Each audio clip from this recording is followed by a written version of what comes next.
What is happening? What is up, everybody? This is Dave Croft.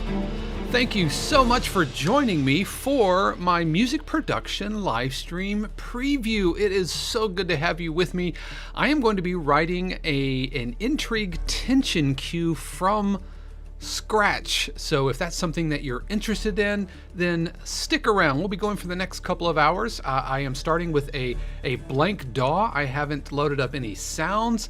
I'm going to start picking some sounds, and we're going to be writing a cue or a piece of instrumental music for film or TV with the idea of being used like in a reality show or just anything you'd see on Discovery Channel, TLC, cooking shows, competition shows, whatever. That's what we're going to be doing today. And if you are watching right now, thank you so much.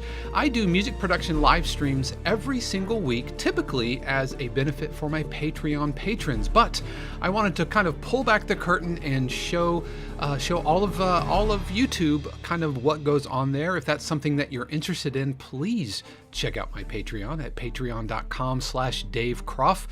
To be a patron, it's just $1, but that's pretty much all I'm gonna say about that. I might mention it again later, but I hope that you're doing well. I hope that you've had a fantastic week, and I'm really excited to show you my composition process. So yeah, that's what we're going to be doing here this week. Hey, if you haven't already, and if you're watching this on YouTube, if you could give a like and subscribe, that really does help composers find the channel, and that would be great. If you're a friend, if you follow me on Facebook, or if you're a member of the 52 Cues family, so good to have you with us this afternoon. So like I said, we're going to be writing a tension cue from scratch, and so I have a blank DAW here. I haven't loaded up any sounds, and we're going to start from zero. Now, I live in Florida. I live in Orlando, and as is typical on your typical Orlando summer afternoon, it is storming outside. So hopefully we won't get into any kind of storms or power outage. I have a backup and all of that. But if we get immediately disconnected, then blame the typical summer storms here. You could probably hear it. No, that's not my computer fan. That's the rain outside. So that's all going to be well and good. Nelson, thank you so much for joining us. So good to have you. By all means, if you're watching, you can join in the chat. If you have any questions about the composition process, any questions about the industry or what I'm doing or Logic, I'll do my best to answer. But that's what we're going to be doing today. Like I said, a reality tension intrigue type of cue. So that means that we're going to be bringing in some marimba, maybe some hong, some metal drums, some light percussion, some piano. And so without further ado, let's just jump in and get started. My template, I have a piano loaded into my template, but I think I'm going to change my piano. And I have been really loving the new Noir piano from Native Instruments. I picked it up when I got Complete 13. And actually, let's do the felt. So I'm going to load up the Noir felt piano. I've been really liking it.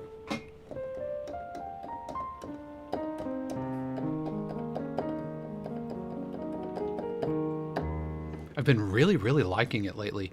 And so let's find one that's a little less and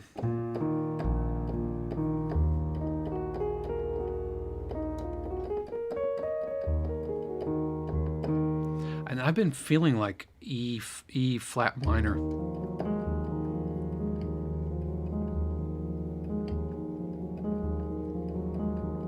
I've been feeling E flat minor. I've been feeling that. Nelson says that it's a very beautiful sound. Yeah, the Noir really kind of surprised me, and I had been hearing really good things about Noir, and I'm all here for it. So let's load up. One of my favorite marimbas is actually the stock Logic marimba. It's actually really nice. Let's...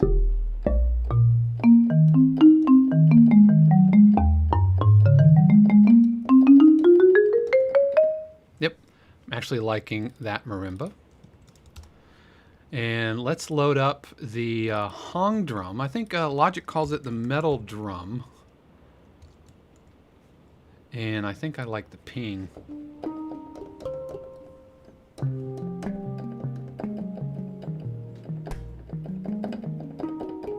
Yeah, I'm liking that. So we're going to call this the Hong. All right, let's load up some strings. One of the string, my recent string acquisitions that I'm interested in trying tonight is going to be the Albion Neo strings. I've been curious to try those. Recently picked those up, and so let's do strings B. And they're basically Divisi strings, so it's not quite a chamber. But it's not the entire string section, but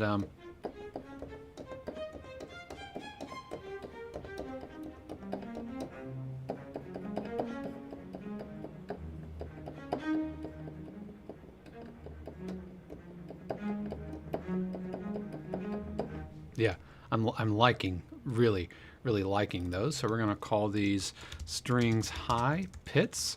I'm going to duplicate that. Let's call this string low pits. Like I said, we're going to be going for a couple of hours tonight, and if we're lucky, then I'll get all the way to the final mix and master, and we can see it from the beginning. So what other sounds do we need for this? Let's get like a pad or some type of synth pulse happening. And with that, let's bring in Omnisphere. Love me some Omnisphere. And the tempo I think I want is about like this. So I'm going to bring up an app that I have. It's called Dr. Bitot. And let's find that tempo. I'm just doing a tap tempo here. I don't want triplets. I want... So we're about 72 beats per minute. And I want to go ahead and put that tempo there now so that when I start auditioning all of these pulse patches, they'll be in the right tempo. So let's load up some of these user directories. If you've been following my channel, you've heard me talk all about the Unfinished. The Unfinished is a composer named Matt Bodler from the UK, and he releases sound sets. It's at theunfinished.co.uk, and I am absolutely, unapologetically in love with his Omnisphere patches. So let's do Horizon 2. I'm gonna go to ARP and Rhythm, and let's just hit some random here and see what we get.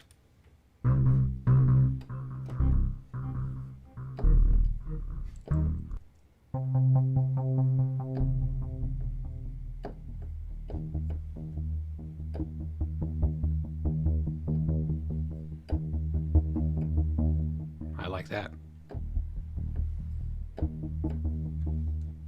All right, I'm going to duplicate this.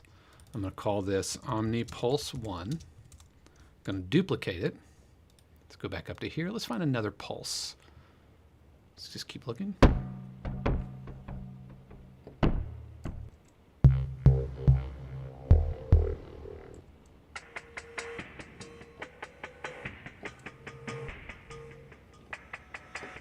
I like that.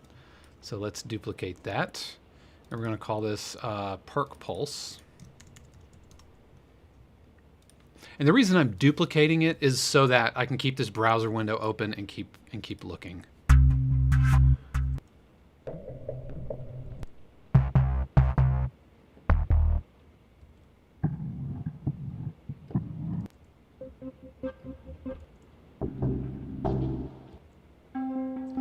And I like hitting the randomize there because it really breaks up all the different types of sounds.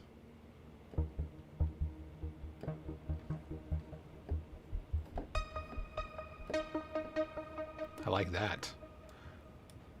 Let's duplicate that. This is going to be Omni Pulse 2. Let's find one other sound.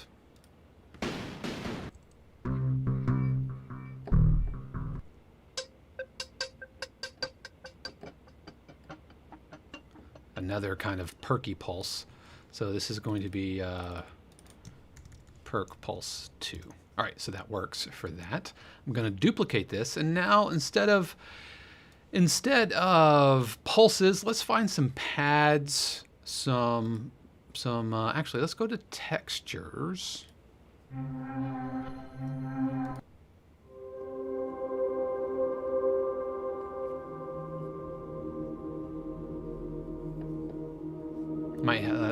Let's try a different directory. I really want the playable textures. Those are really nice. Let's hit randomized.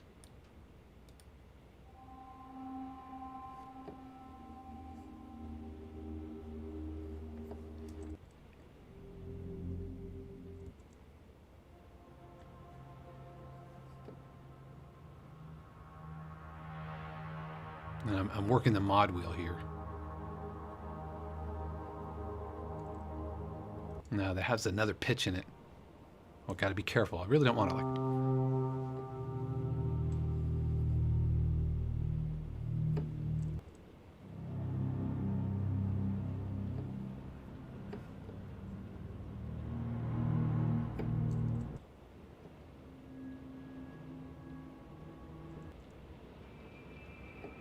Ooh, that rain's really coming down outside.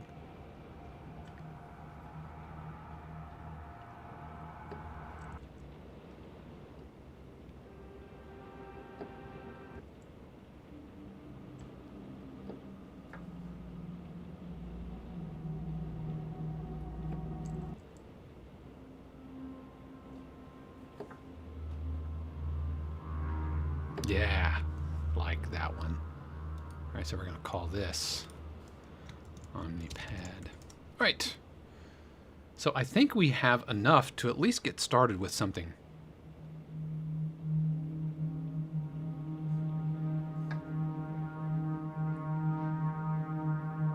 Do a little bit of pitch bending here.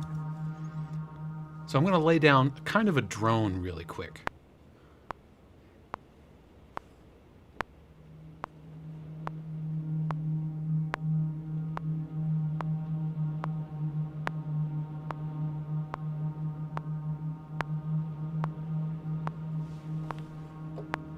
Octave below.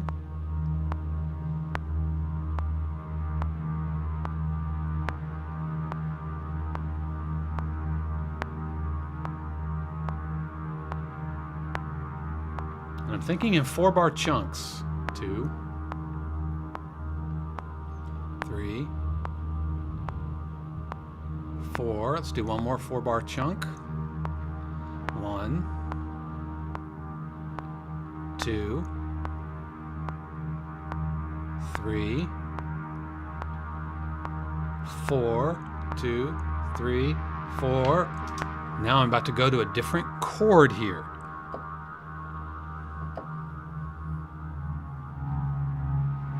So I need to kind of decide what chord I want to go to. I'm going to go to my piano just so I can. So I'm hanging out here. Do I want to go to the 7?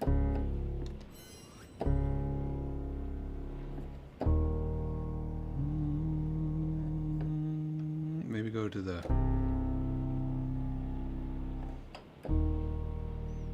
Tell you what, let's circle back to that. Now let's put on a melody. Let's get a melody happening here. And the tempo is 3, 4.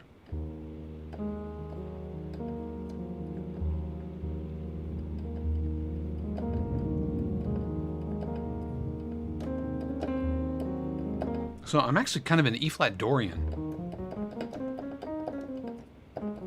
as opposed to that B natural, or the C flat rather, in E-flat minor, but that's giving me an E-flat Dorian sound. Let me adjust something here on my little keyboard display.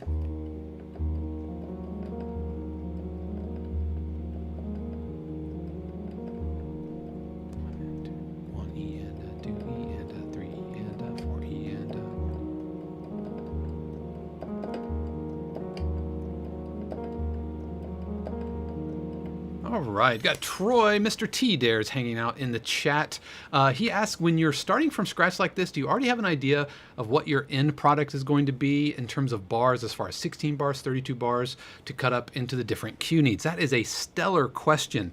I don't necessarily, in terms of bars, I'm thinking in phrase chunks, and the number of phrase chunks I can get through before, like right here, I'm approaching my minute mark. And so I'm feeling, all right, I'm going to put a chord change in. So I need some harmonic motion, because after I do, or after I go into my chord change, I'm going to settle back into a breakdown. And so I have a form, a structure in mind where I introduce my melody and I build, and every phrase I'm adding new energy to the cue. I'm adding layers or adding density into the layers, and it builds, builds, builds. And right when it gets to the climax of this section, I'm going to change chords, which is going to push another energy push into the cue before I'm going to pull it back. And I'm going to pull it back around the minute to minute 10 mark. And that is my breakdown. I'm going to pull all the energy back, push it forward, pull it back one more time, and then push it to the end. So the energy is kind of a push, pull, push, pull, push. And this gives very predictable, for lack of a better term, but very predictable phrasing for editors, and it gives editors edit points. And so that's kind of what I'm going off of. That's how I'm thinking of it. It's not really, like I said, not necessarily in bars. Here I'm at my 4-bar mark, and I'm about 53 seconds. And so by the time I get through my next 4 bars, 1, 2, 3, 4, I'm going to be at the minute 3 mark. And so this next 4 bars is going to be a different chord, and then I'm going to resolve back to tonic, and then that's going to resolve into the breakdown. So when I go back to tonic, I'm going to be in my breakdown section. And so I'm building layers upon layers here. And so it's not as, it's by bars in that it's phrasing, but it's not like 32, 16, because I'm thinking more in time. All right, so let me actually duplicate this. I'm gonna call this piano high. Man, it is deluging outside, man. This is gonna be my piano low. And I'm gonna put just some low piano drones here. 1, 2, 3, 4, 2, 2, 3, 4, 2, 3, 4, 1, 2, 3, now. 3, 4, 2, 2, 3, 4, 2, 3, 4, 4, 2, 3, 4, 2, 3, 4, 1, 2, 3, 4, 2, 3, 4. Well, I'm going to add an octave above that.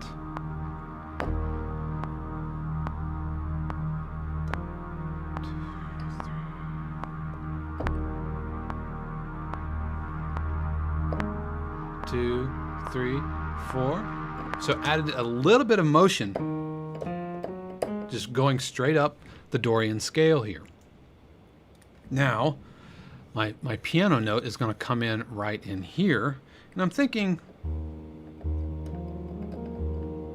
let me see how that sounds.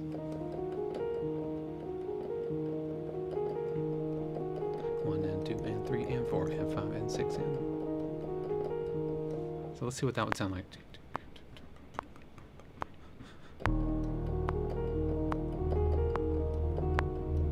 And let's make it a 1E and a 2E and a 3E and a 4E and a 1E and a 2E and a 3E and a 4E and a 1E and a 2E and a 3E and a. So we're going to make it a 2-note pattern here, or 2-bar pattern. 3 and.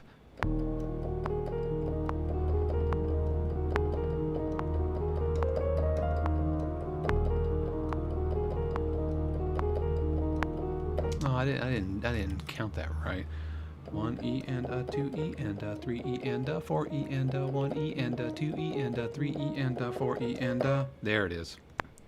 2 and a 3E and a 4E and a.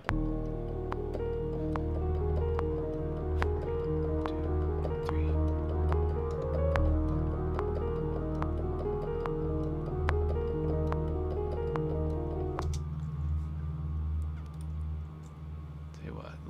let's make this a 1 bar. It's just a 1 bar pattern. Oh, not sure what happened there. I think my mouse got stuck or something. Let's go ahead and save this. I'm gonna save it. Livestream intrigue.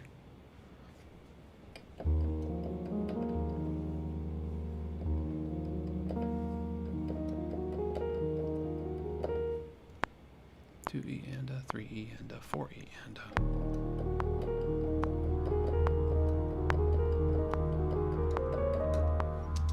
How am I counting this wrong?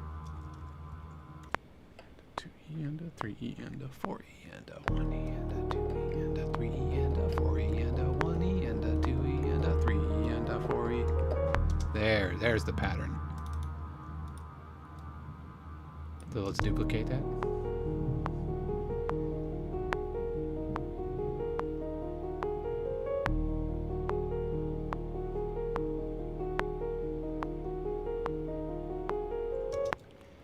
All right, this time through, let's add an octave above.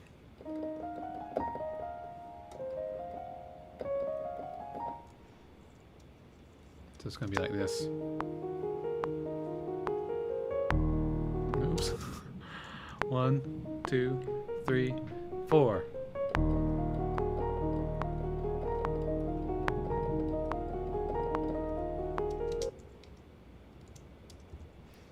I think it's because last night I was working in 3, and so I keep feeling 3.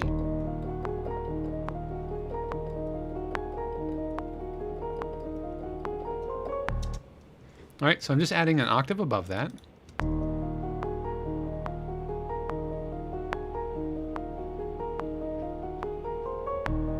And this isn't really the main melody.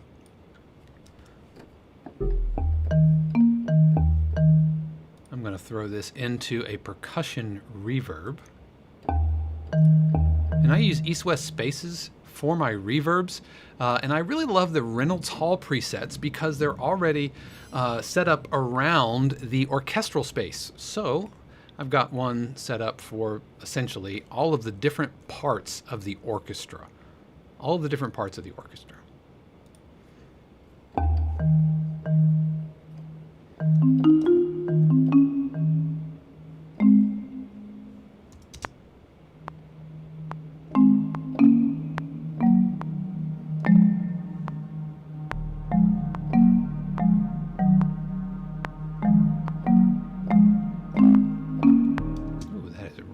Clipping there. One thing I really noticed with marimba is this middle area right in here can really, really clip easily.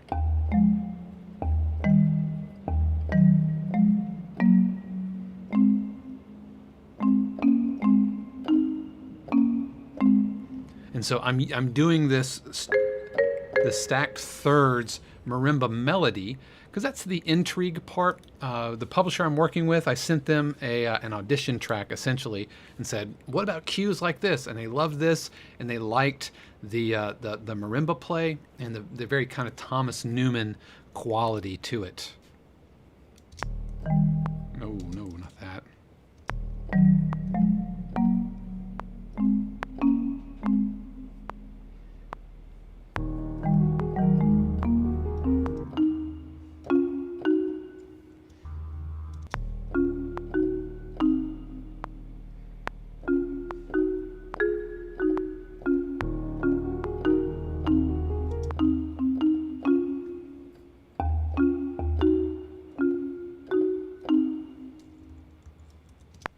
Take it from the top here.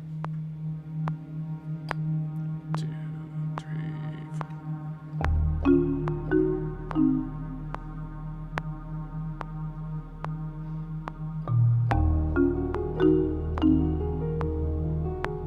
I don't know if I like this.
So I'm going to Shift R, capture that recording. I'm going to hold the piano off until, because we kind of have a 1-bar intro here. 1 bar just establishing.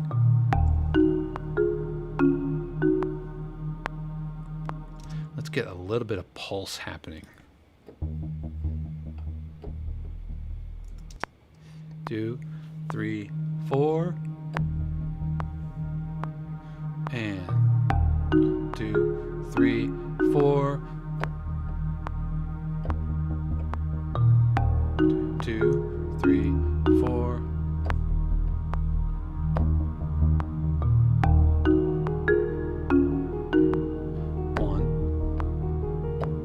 So I'm doing a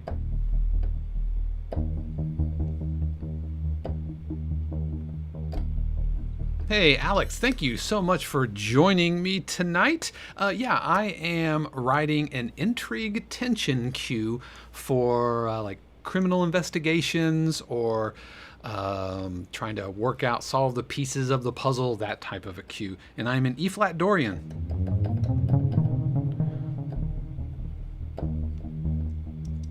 All right, so I am layering in my pulse pattern. Let's go ahead and record that. 2, 3, 4. 1, 2, 3, 4. 2, 3, 4. 2, 3, 4. Bum bum bum bum bum bum bum bum bum bum. 3.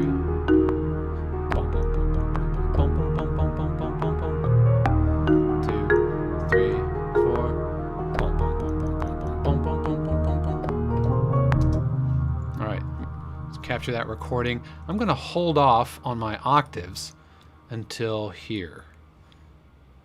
All right, let's option drag that.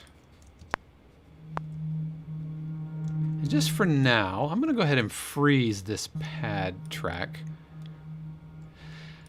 And what freezing does is it allows me to free up some resources. Not that I necessarily need it right now, but so that I can kind of jump into the middle of the phrase here. So I can pop it in. And so my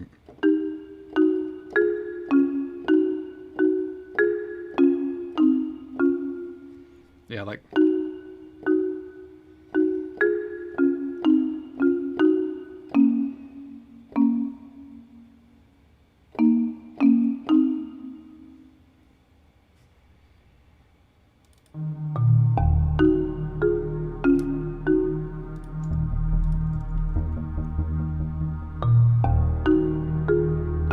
let's open up the note velocities here.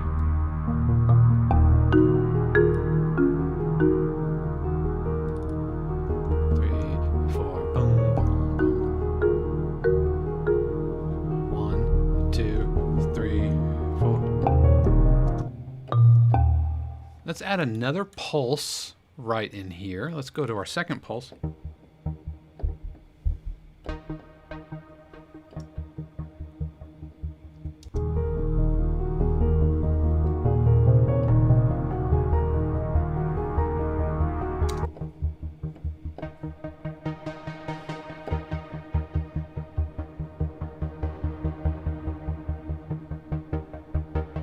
Just working the mod wheel here.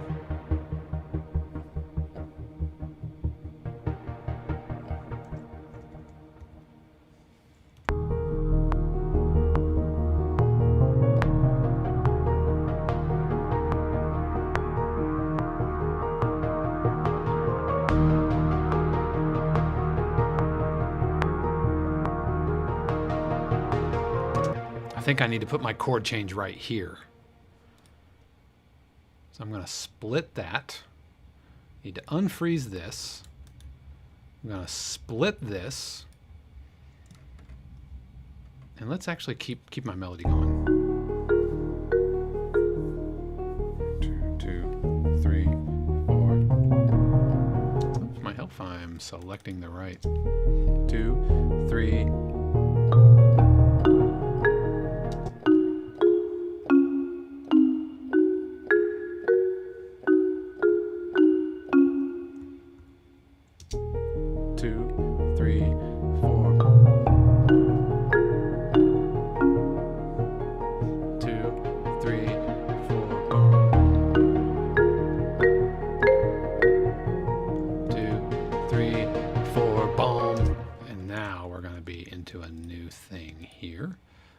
I should not have. I split that in a weird spot. I don't know why I split it right there.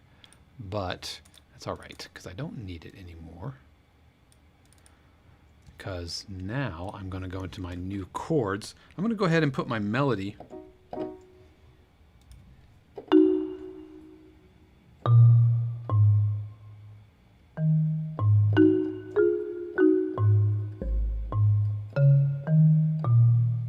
So I want to go to the 6th chord, which would be this type of sound.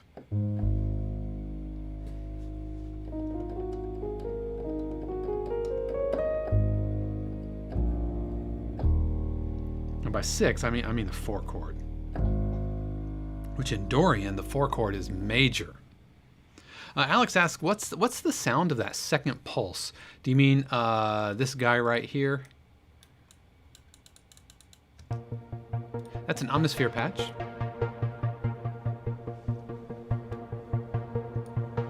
It's from the unfinished Omnisphere Horizon 2 patch.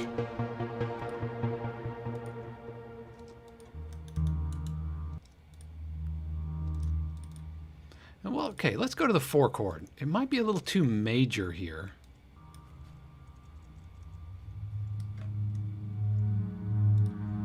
And so I'm going to clip that. Let's duplicate this over. Go here.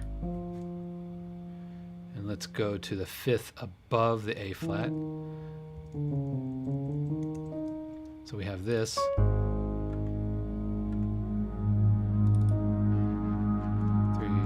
4, dum, dum.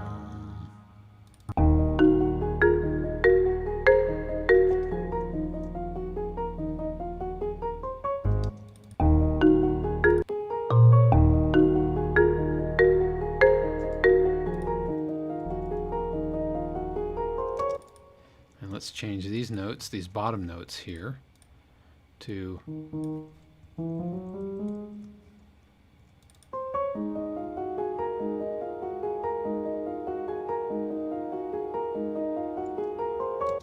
then back to, did I change the wrong one? I think I changed the wrong one.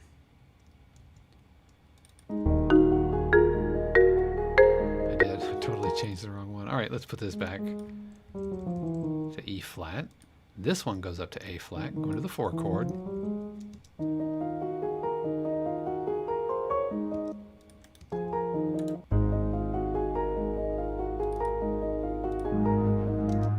All right, let's record. 1, 2, 3, 4. Let's record that. 1, 2, 3, 4.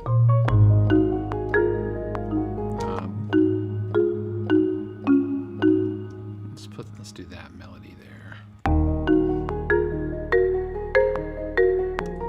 2, 3. 1, 2, 3, 4. 1, 2, 3, 4. Now into the breakdown. Alex asked, if I had to choose between Omnisphere or Serum, which would I get? Assuming that the cost really wasn't a factor, and it is, because Serum's I think a couple $100. Omnisphere is $500. That having been said, hands down, Omnisphere. And I have both. I love Serum, it's great, but Omnisphere is such a much more flexible tool, much more powerful, and yeah, much more powerful. Yep. I went to the 4 chord here. Went to the 4 chord. And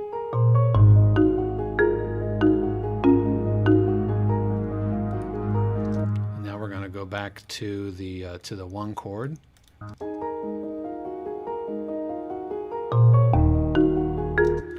Now let's go back to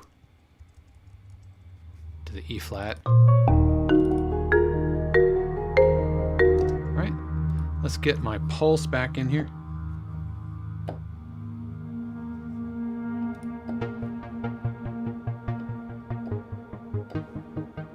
Let's go up to the 5 of that.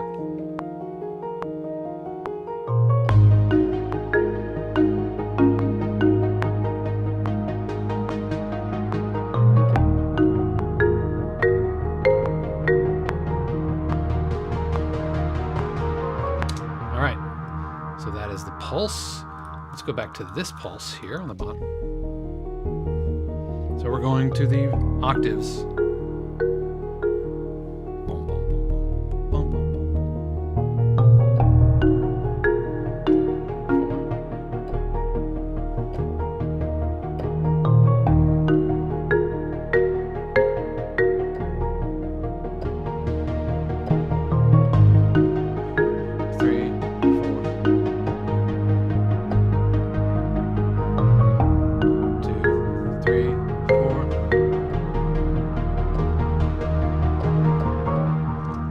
So lots of little pulses going up and around.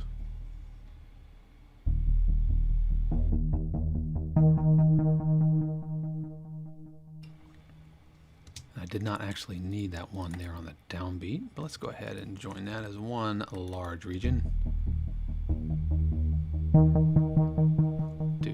Because I have so many things happening, like on the downbeat, this piano.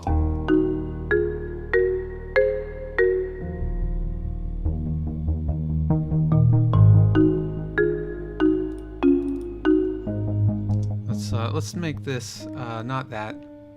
Let's do that note.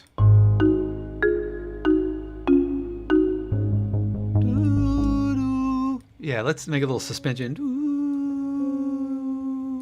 into that sharp 6 from the Dorian mode.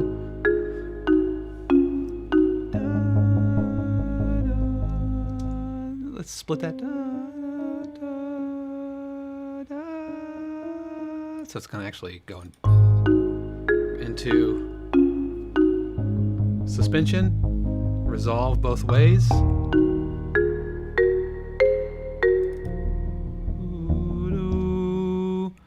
Now let's resolve this.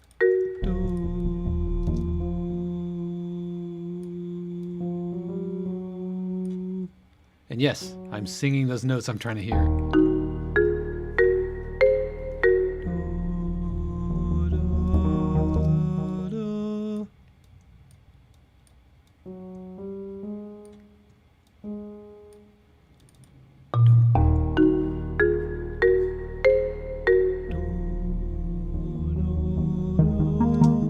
All right, now we are going into our breakdown. But first, let's join all of these. Need to smooth out some of these note velocities. They can be really, really abrasive. So, I think it's all these new ones here. So let's select all of that business. Let's tamp it down. And let's go ahead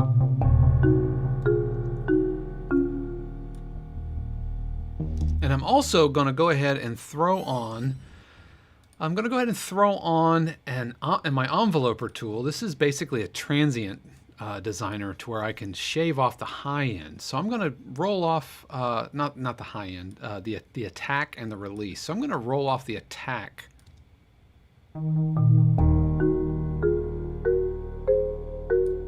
It's just a little too much.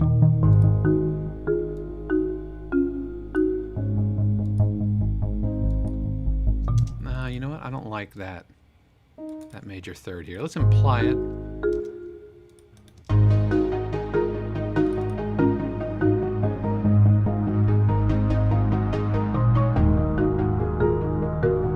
Right.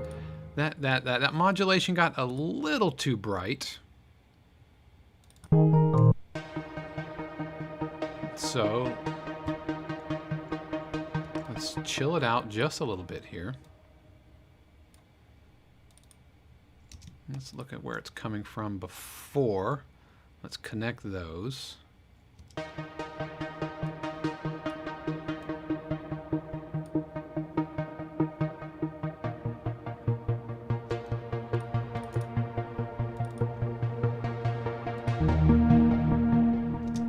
right, so into our breakdown, we're going to hold out on the 1 chord.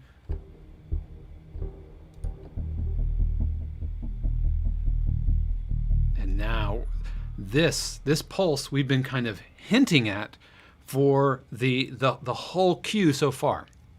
Alex asks a great question. What is a breakdown? Well, the breakdown is a period of the cue where we're going to pull the energy back. We're going to leave the melody for a little bit, and we basically want to just kind of chill.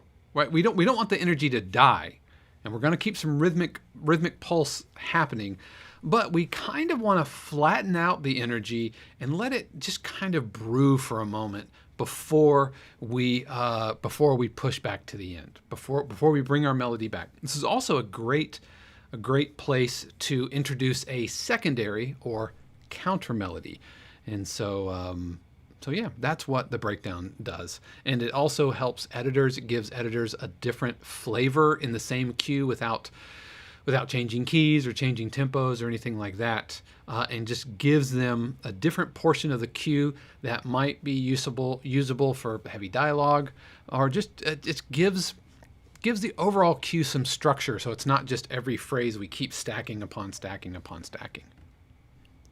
All right. So now I've been hinting at this pulse the entire cue, but I haven't really been sitting on it. But when I go into the breakdown, which now is at exactly 1 minute, I'm gonna just hang on this.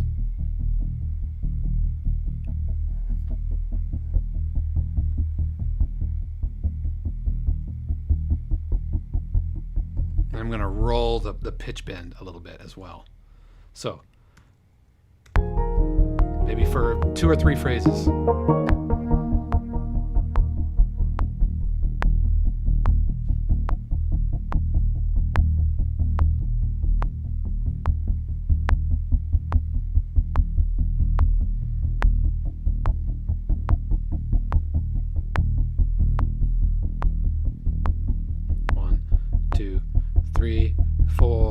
One, two, three, four. And now we'll come back in nice and strong with my 4 chord here. Alex asks, is this an edit point? Yes, this little break right here is absolutely an edit point. So we're basically hanging on for 2 phrases, and then we're going to leave a bar break. That's a really good edit point. We're going to shoo and bring it back in. All right, and let's bring in, I said pits. It's not pits. It's spiccato. Pits. I don't know what I was thinking there.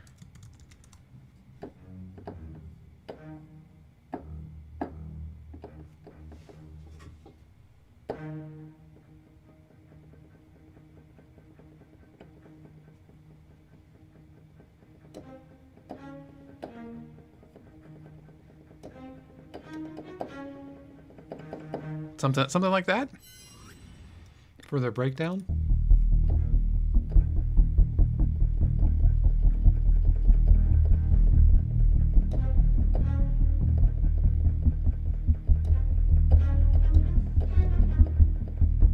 Yeah, I'm liking this.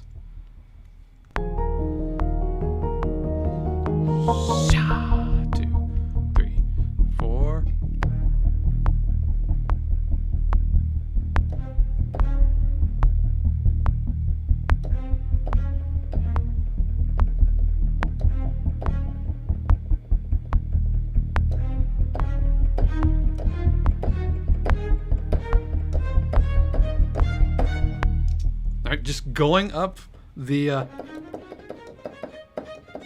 E flat Dorian. That's all I'm doing there.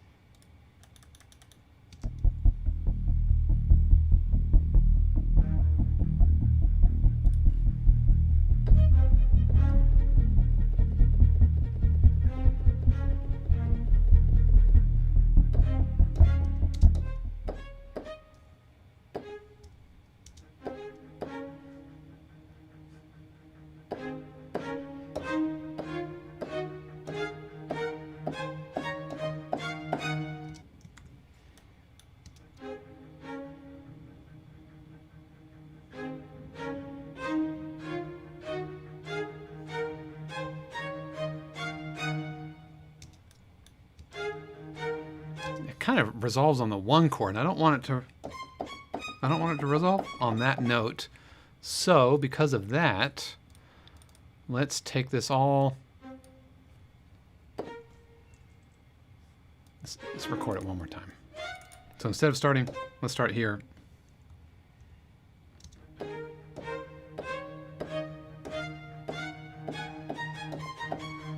What? All right, we'll come back to you here in a minute.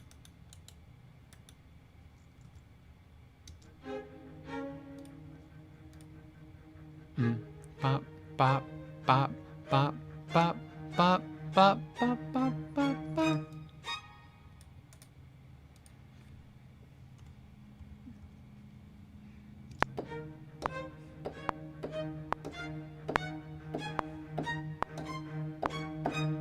I just did the same thing.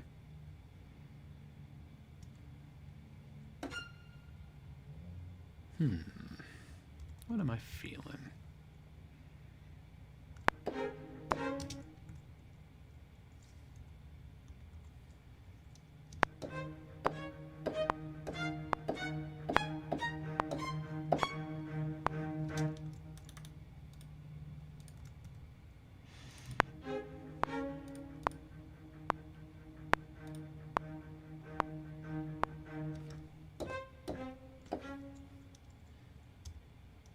Let's put it back. It might be just easier to manually change these.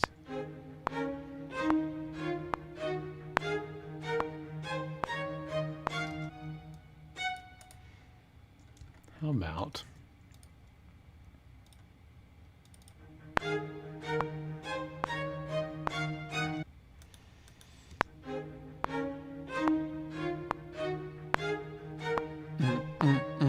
all right, so I go into straight eighths on 2, or beat 3 and 4 and right.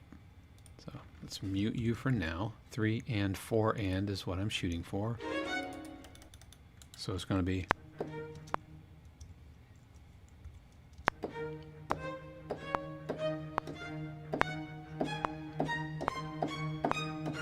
there we go. Alex asks, is there an established measure like 4 or 8 measures? Not necessarily. I'm kind of feeling phrases. And so I have kind of a 2-bar little intro here, and then 1, 2, 3, 4, 5, and then there's that weird break. So I'm just building tension, tension, tension. All right, so let's go. Let's do this guy again. Let's unmute you.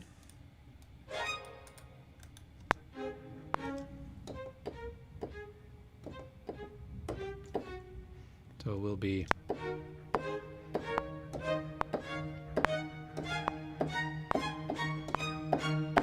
ooh, no, but I think I might have had it enough. Oh, let's do it one more time.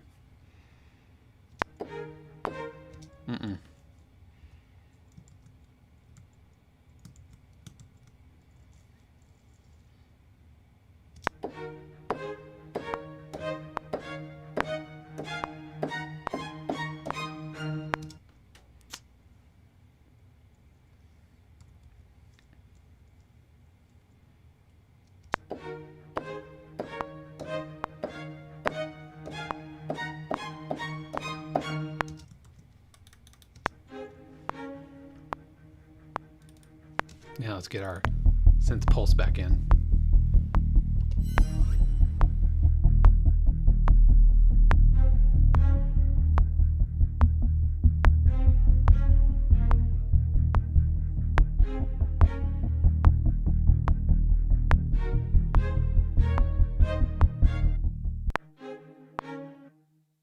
I really do need to start on the dun, dun, or I could start on,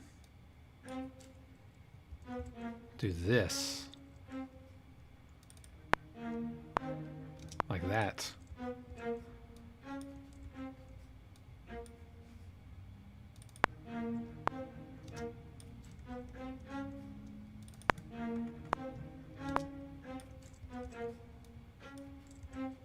Yes.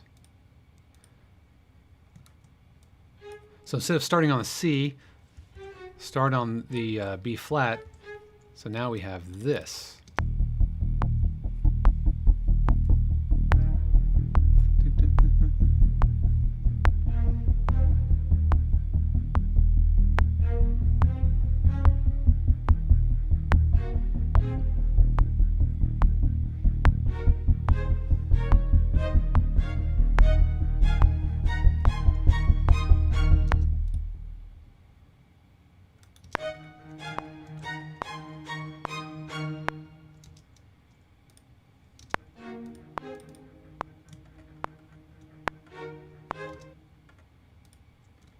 Okay.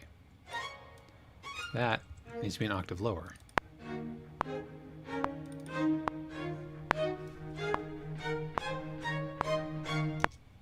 And that needs to cut out sooner. All right, let's listen to it again with the pulse.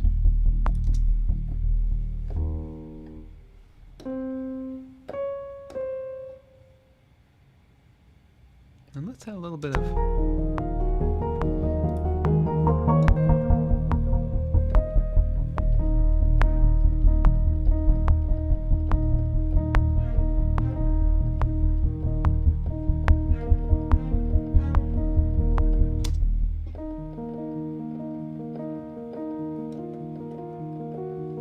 something like that.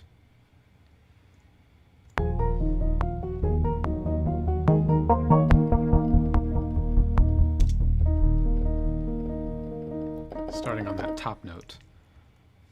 1, 2, 3.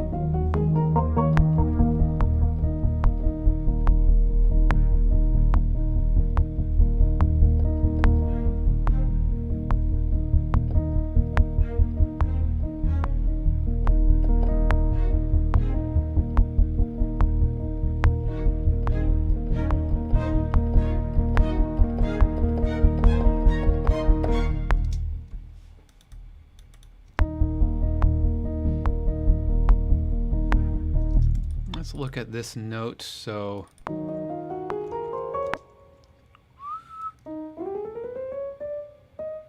got to resolve that note up there. Let's check the sustain pedal. When the sustain kick in right there. So we have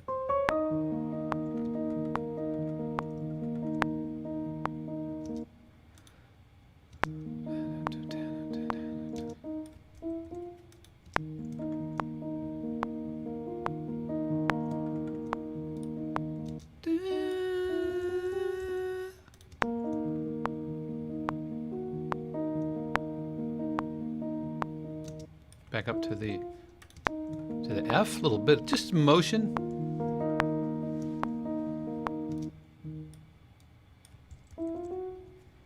Doesn't do it in context.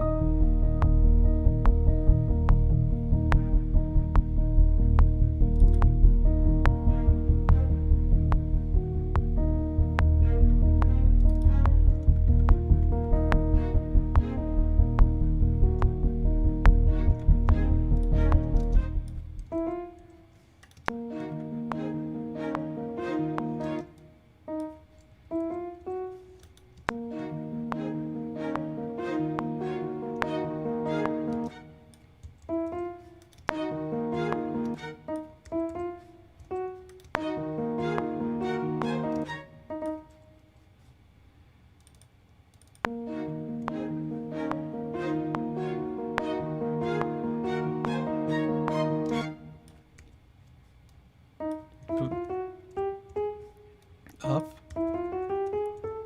Keep going up. It's all just ramping up tension.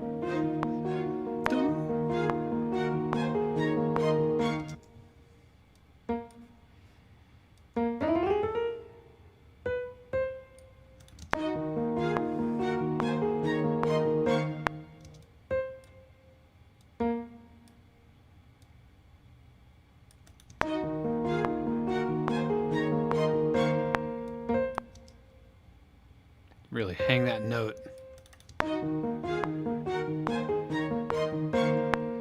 2, 3, 4.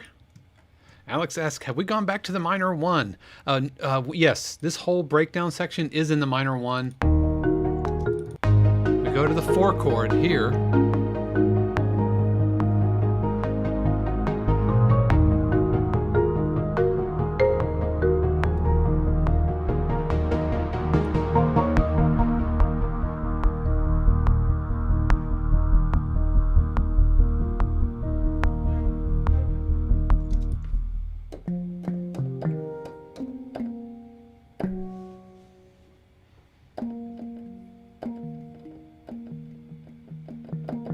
Let's get the hong drum involved in this.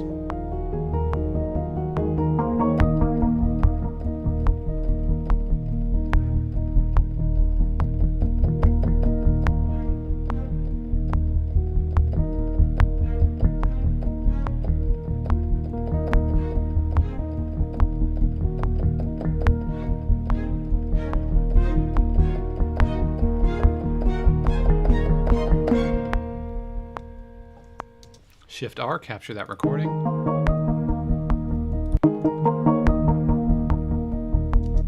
And let's do a, ooh, that's the wrong instrument. Let's do a nice big tonic.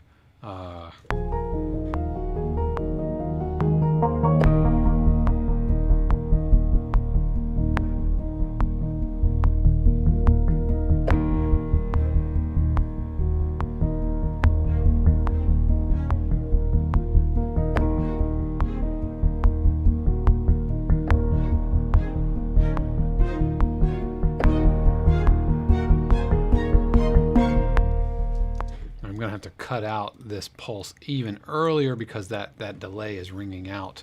What I'm probably gonna have to do is mute it, but I'll fix that when I go to do my mix. I can actually automate the volume so it cuts off right on that beat. So it will be like this. I'll just play that again.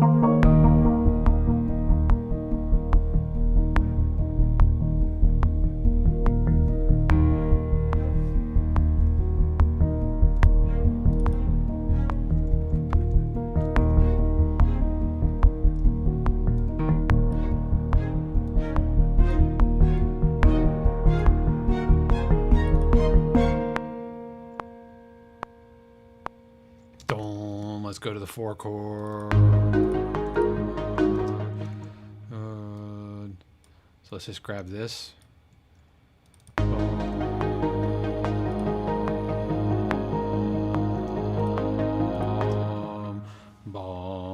So let's not go back to the 1 chord. So we're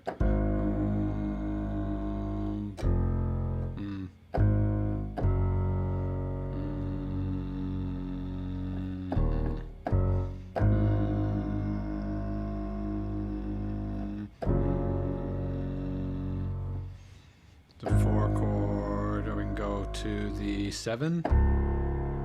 No, 4 chord, and now let's go back to the boom.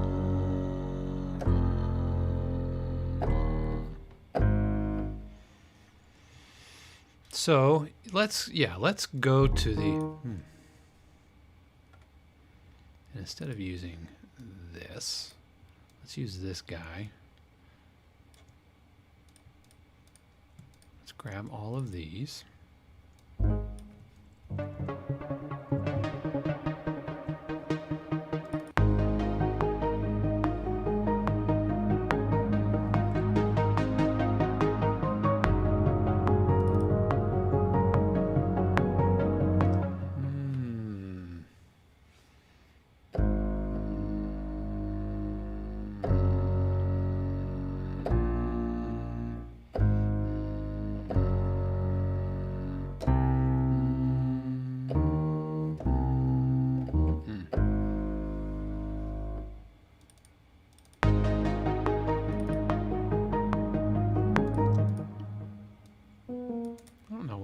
Region is transposed.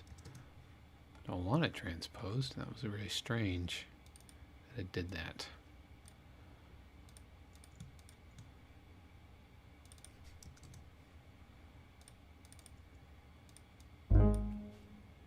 So A flats.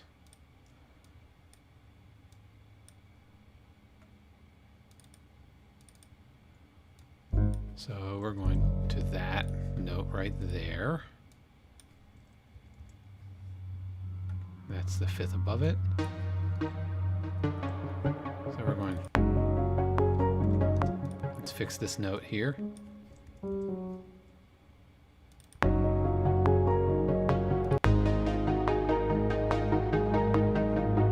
Now, Alex asked a good question.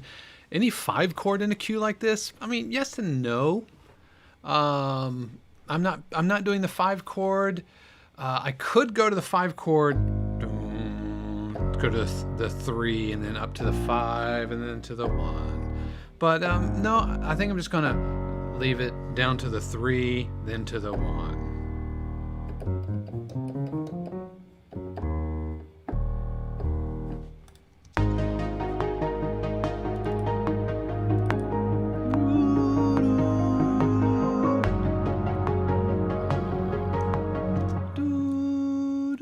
Did I delete those already? Yeah. So let's copy that over.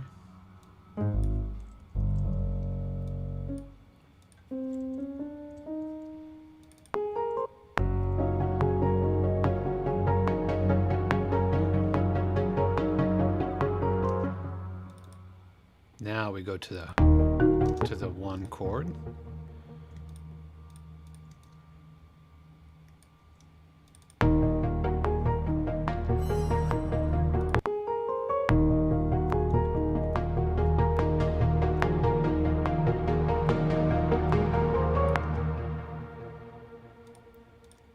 I'm going to stretch these out across. I'm just holding down Option and dragging. That's going to stretch those out. I'm going to duplicate that.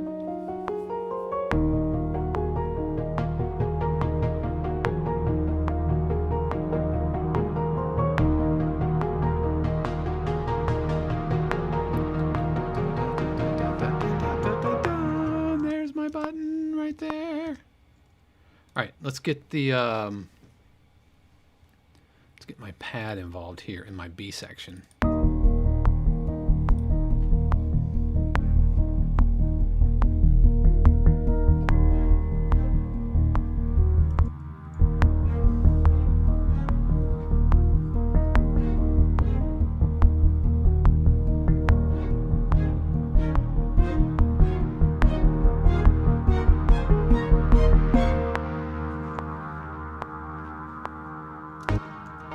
Capture that recording, and now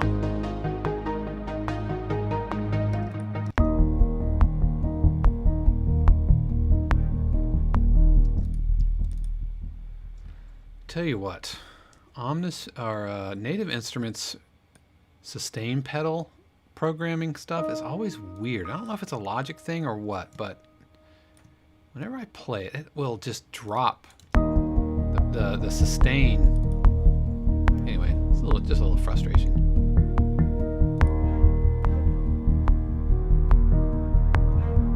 Here comes Omnipulse 2.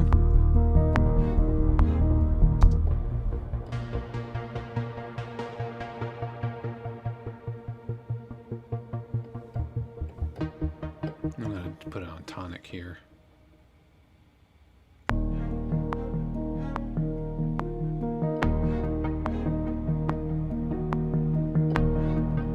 Actually, what I'm going to do is do the same thing that the Omnipulse 1 is doing. So, coming in on the second bar of the phrase.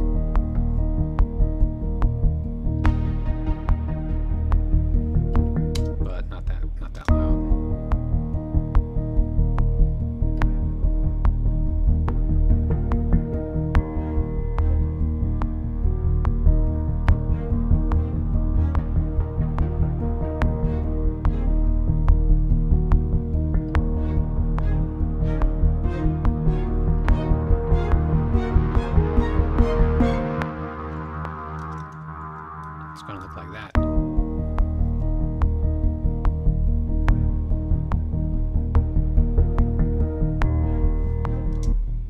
Let's get some marimba involved in here.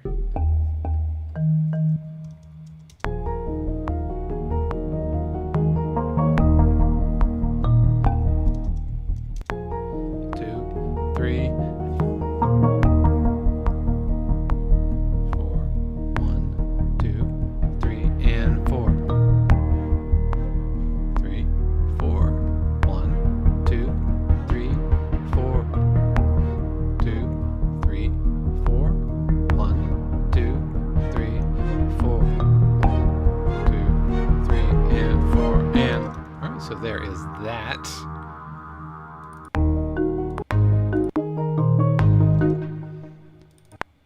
Two, three, four.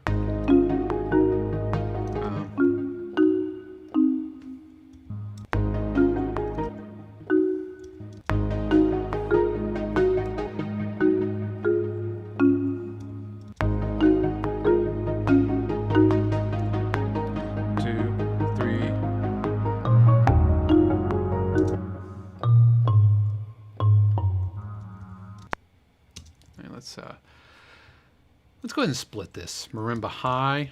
Let's delete this. Not delete it. Duplicate it. Marimba low. And I'm going to take these low notes, these bing bong, those notes. I'm going to want to EQ those differently anyways. I'm going to option drag that. Alex asks, option drag to make the notes longer.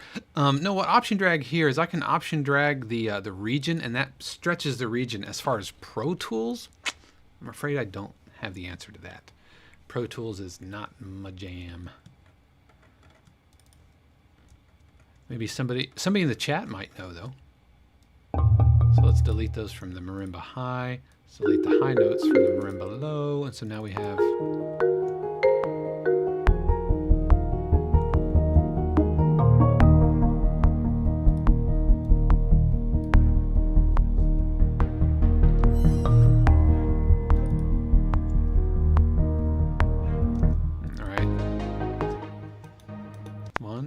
Two, three, four. 2,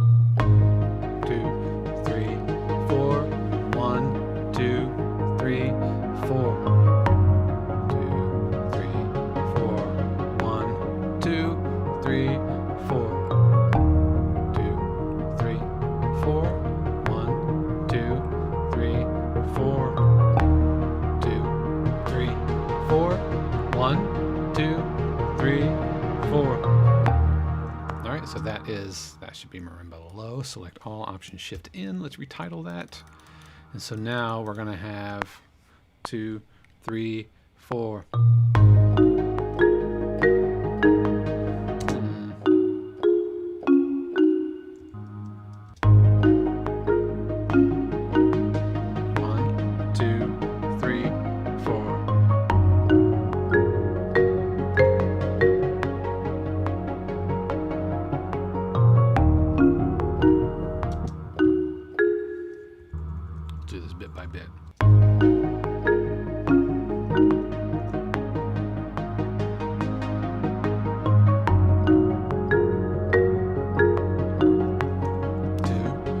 Option R. 1, 2, 3, 4. Boom, boom. 2, 3, 4. Boom. Let's join those all together. Let's select all of these. Smooth out some of these velocities.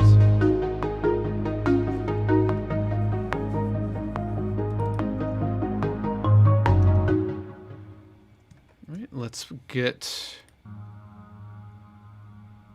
I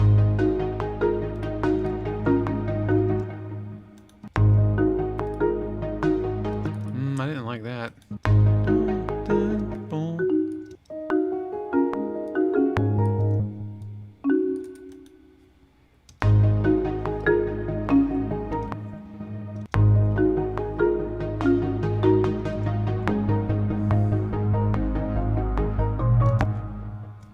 From the top. I feel like the melody kind of slipped off.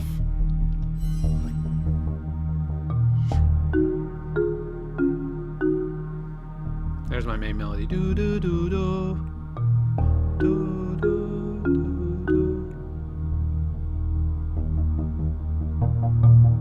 Do do do do. Then do do do do. It should go. Yeah, it should go back to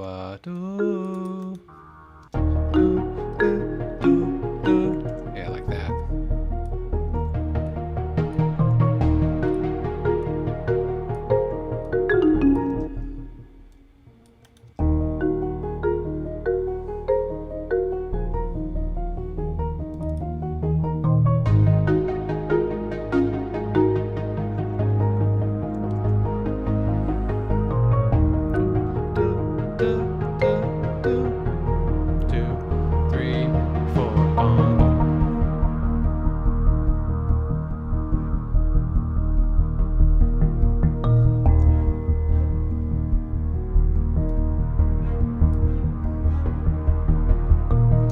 going to sneak in some strings in here a little bit earlier. Let's go ahead and refreeze this guy.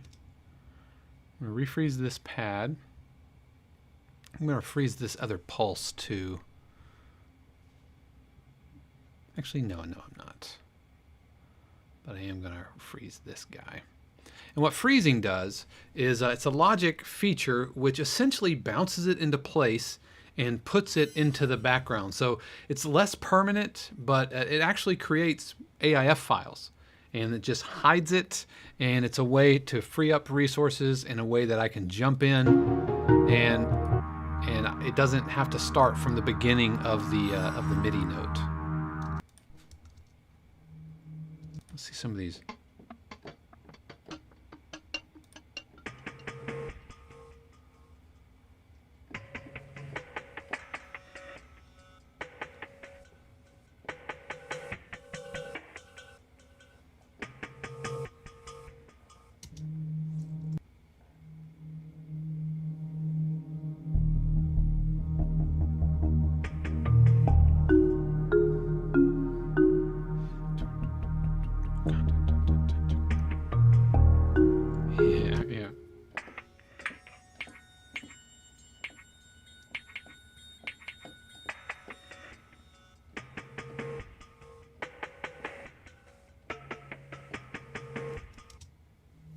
So this is going to play as that third note.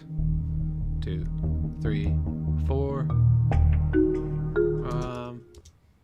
2, 3, 4. Boom, boom, boom, 2, 3, 4. Boom, boom, da, da, da, da, da, da, ka, ka, ka, ka. Boom, boom, boom, boom, ka, da, da, da, da, ka. 3, 4. Boom, boom, boom, boom, ba, ba, ba, ba, ba, ba, ka, ka, ka, ka. I'm just doing Shift R here.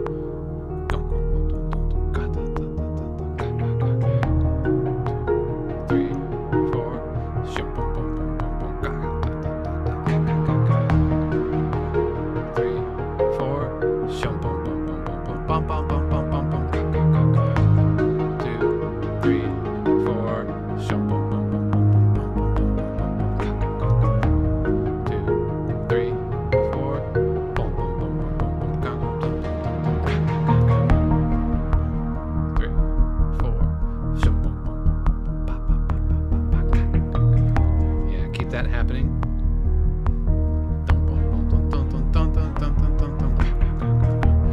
2, 3, 4.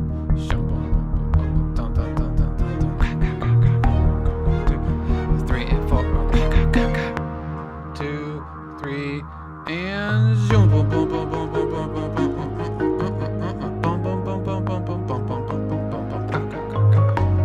2, 3, 4. Yep. I'm feeling it. 2, 3, 4. Boom. All right, there we go. Yeah, Alex, those sounds, it's another Omnisphere patch. I'm telling you, Omnisphere is what's up. Yeah, this is another one from Matt Bowdler's unfinished sound sets. Just so good.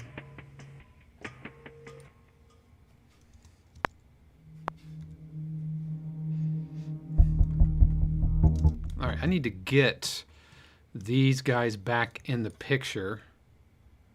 3, 4.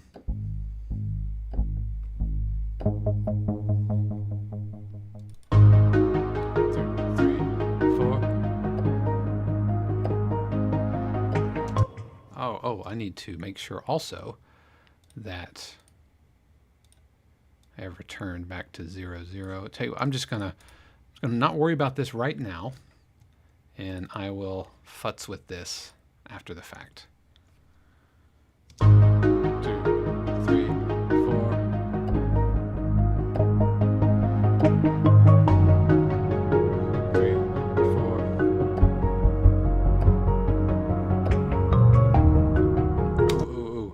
Did not like that. 2, 3, 4.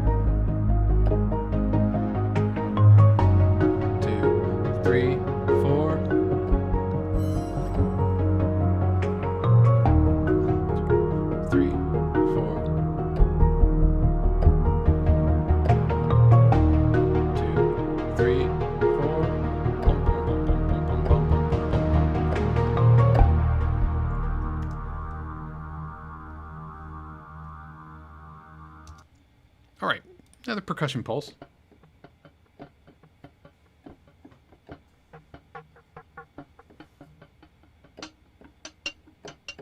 right, so I'm going to bring in this little secondary percussion pulse in my breakdown.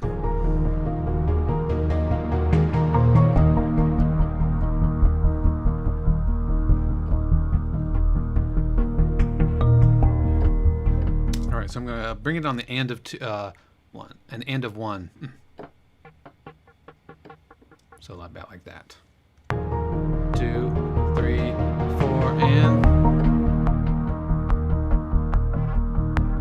2, 3, 4, 1. All right. When I push the mod wheel way up, and I don't want it to go all too weird. 2, 3, 4.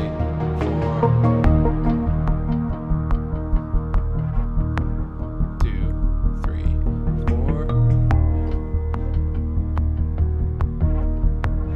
2, 3, 4. 1. 2, 3, 4.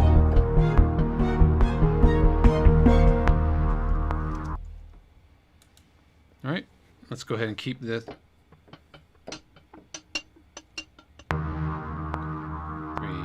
4. 2, 3, 4.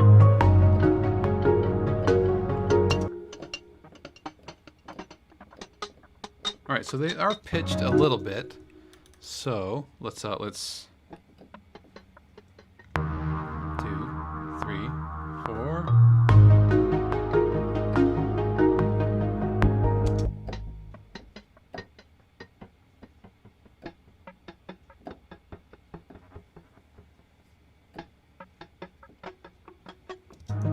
All right, off we go. 2, 3, 4. 2, 3, 4.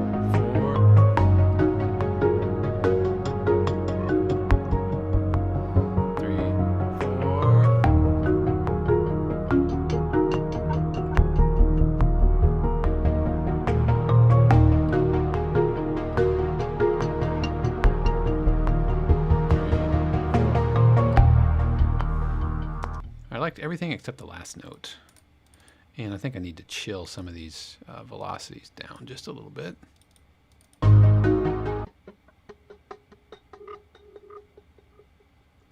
Let's carry you over.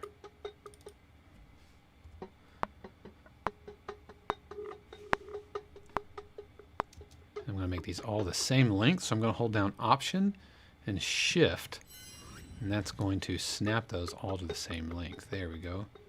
Oops, not that. Option, Shift.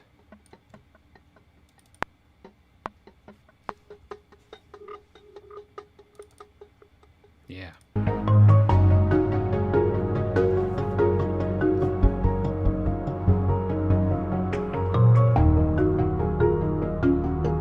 Let's bring the Hong drum in here. That is not the Hong.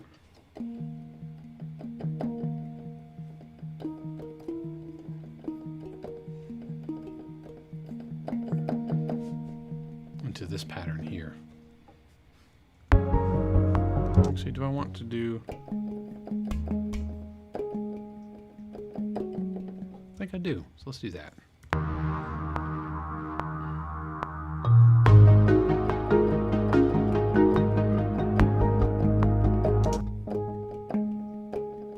Get a little bit of accent pattern happening in here. 2, 3, and...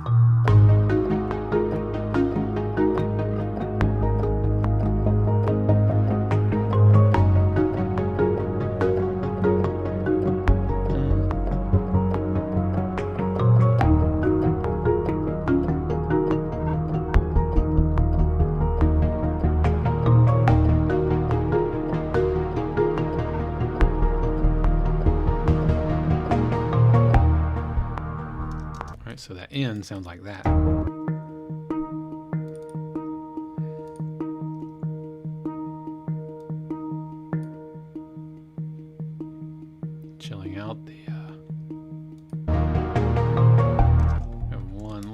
missing note here.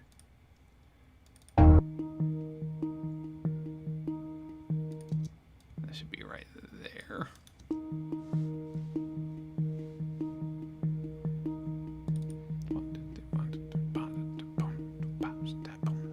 So it's kind of implying this triplet feel.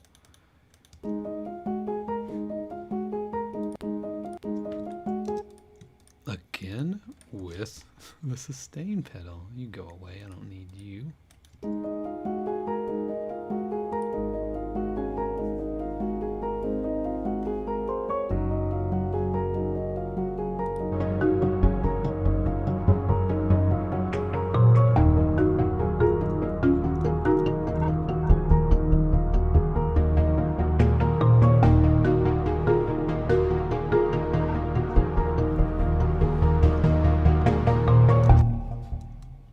Let's see how we can work in some strings a little bit earlier.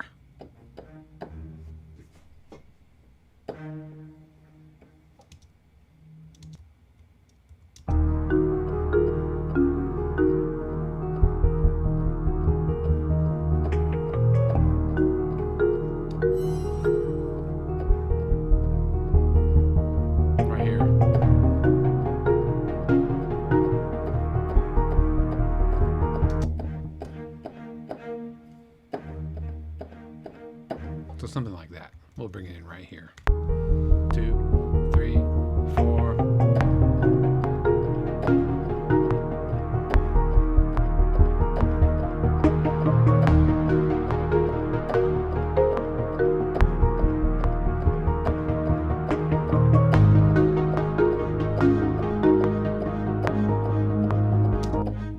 I don't like that.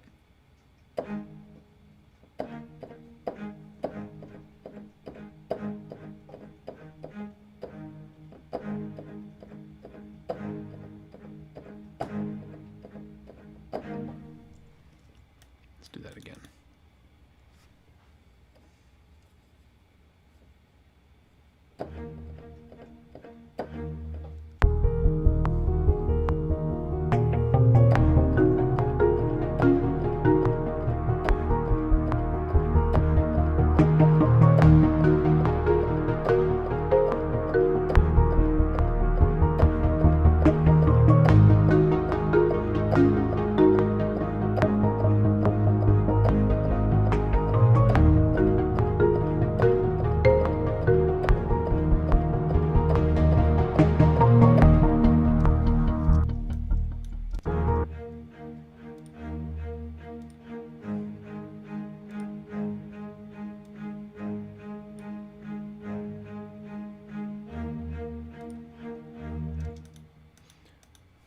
Let's add a little bit of a little something like oh,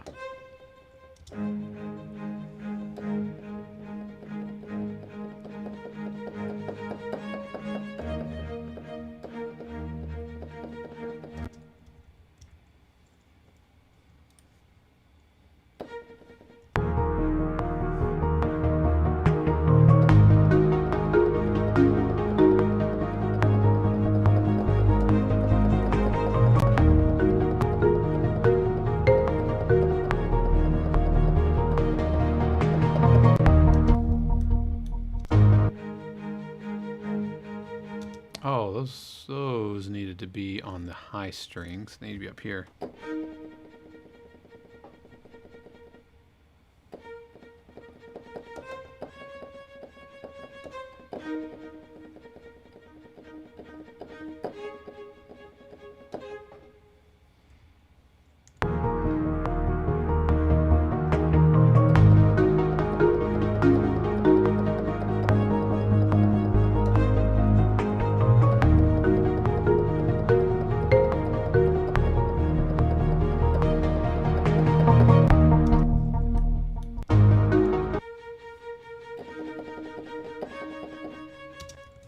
One more time.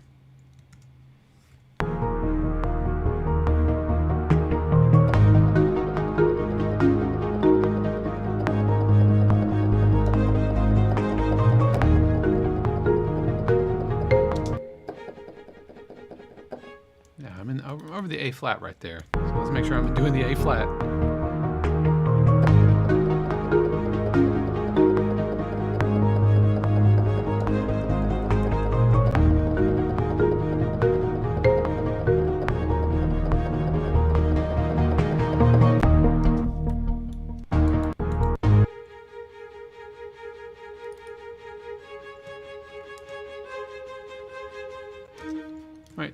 feeling a little sluggish, which means I probably need to go in and create a negative delay so that when these notes hit, hear how they're, even though I can see that they're quantized, but they're feeling a little bit behind the beat.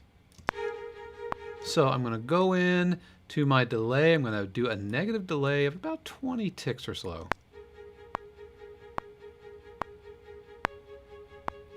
And I think I actually want to turn off the sustain pedal here.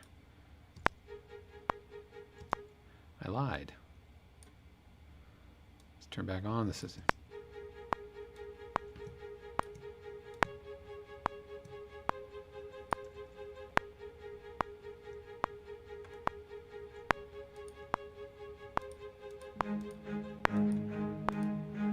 Same with this. And that's just the attack envelope on these string sounds, the sound of the bow actually starting to move, that creates a little bit of a delay. String players, this happens to live string players, but they're used to it. And so they know that they need to start their bow moving before the actual note. But when we're doing a MIDI instrument, I hit a key and that triggers the MIDI performance. But if the MIDI performance is right on the grid, right on the note, then the bow moving ends up being behind the beat. So you have to anticipate that by programming in like a negative delay.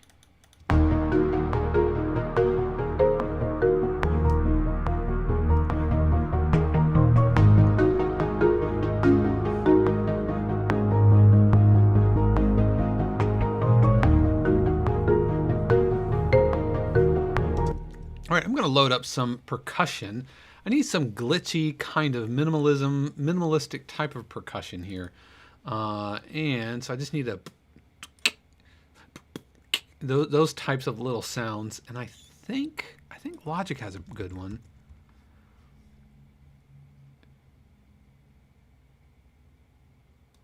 Is it this one here? It's definitely not that.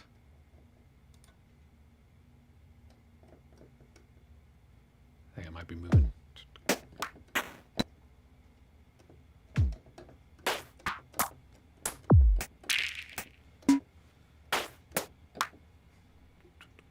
Let's do this. It's minimal 2. Yeah.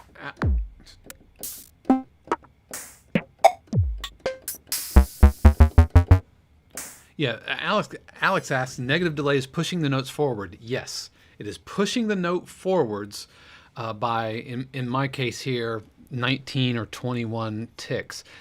What this enables me to do is keep things quantized to the grid.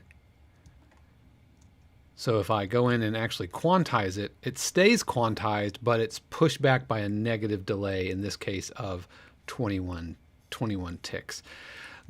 Conversely, I could go in and manually move things forward, slide things ahead of the beat, but inevitably at some point, just out of habit, I'll select all, Q, I'll quantize, and mess that up. Now what I could also do to help this feel a little human is I can adjust the strength of my quantization, but I'm actually okay. I'm okay with it where it's at. Now as far as this minimal kit,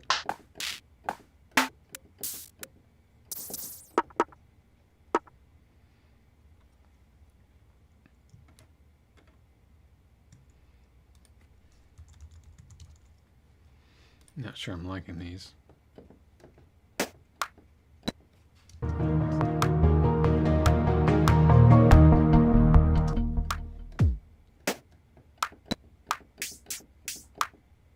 All right, let's throw tons of reverb on this. Also going to roll off highs here. Let's throw some delay on here. This is just a simple stereo delay.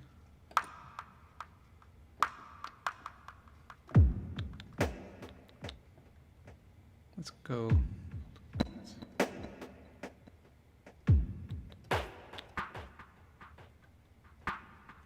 So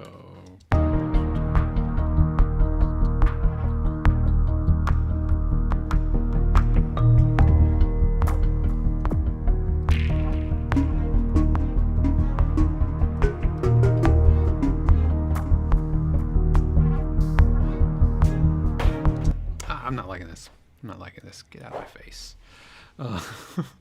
Let's go into Contact. Let's load up into the Evolve percussive kits.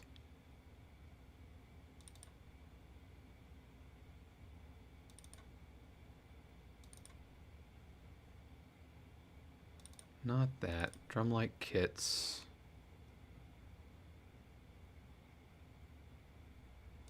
I think this is going to get us where we want either.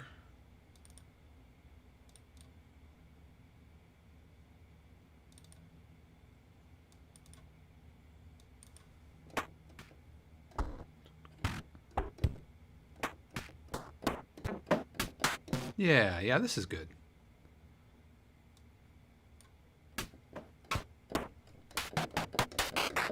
Yeah, this will work. Now, let's throw on some effects. Let's throw on some delay here.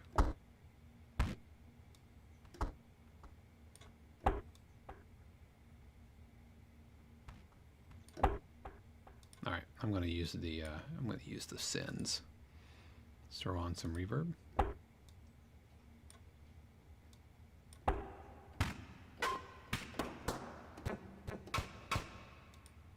Now let's throw on some delay.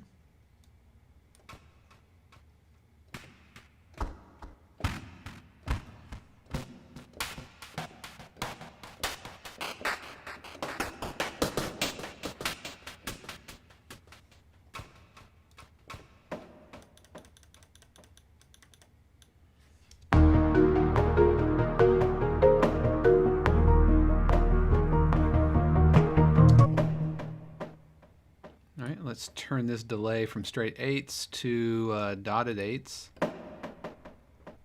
So eighths on one side. Let's make this a ping pong.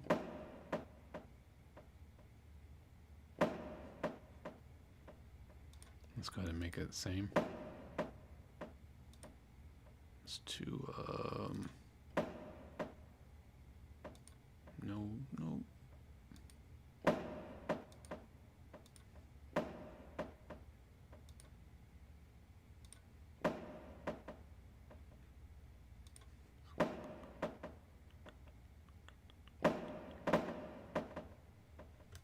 To be like this.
Oh, I like that kick.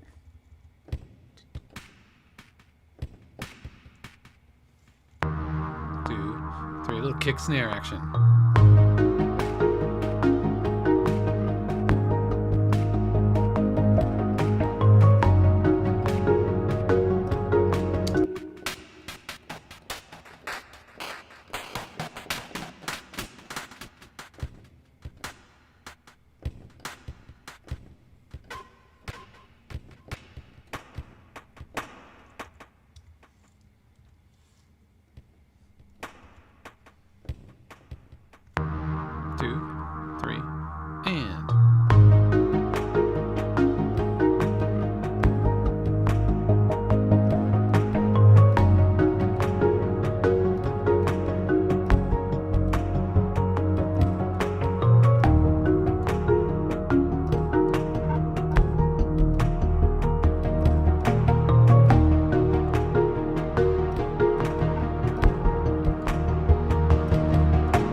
so this is going to be my Evolve drums.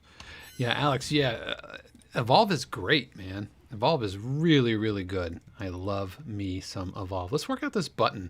I need to make sure that I'm hitting everything on the downbeat. So let's go ahead and bring that over.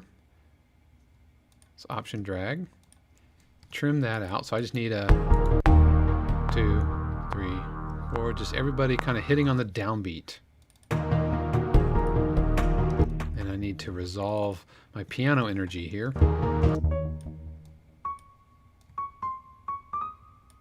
All right, and let's hold that out. I'm going to hit a shift backslash. That's going to stretch those notes. And these are going to ring out.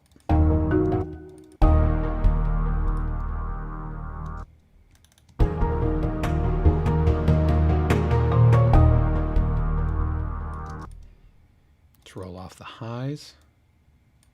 And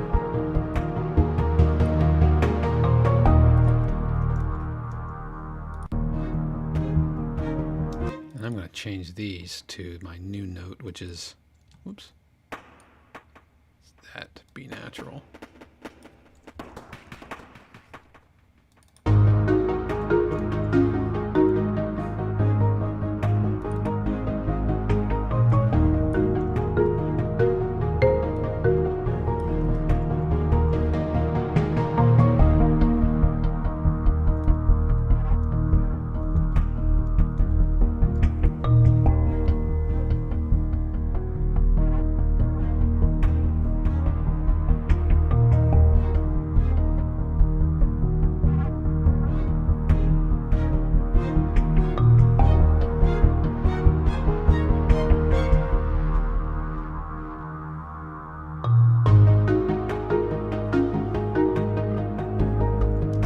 Let's bring in the strings here.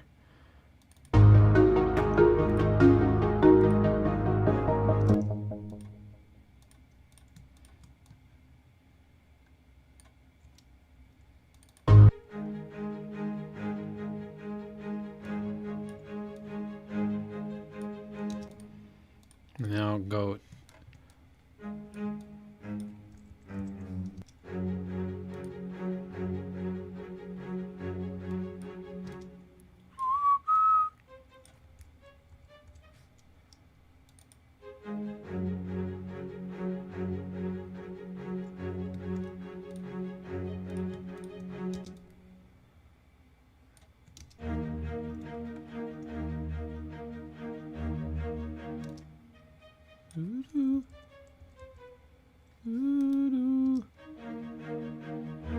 Oh. And now we'll go up the second time.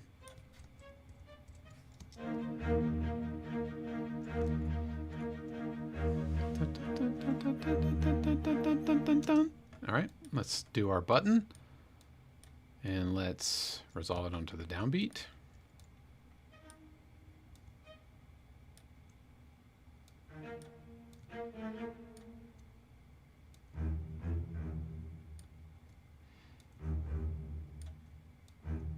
So, dum, bum, bum, bum.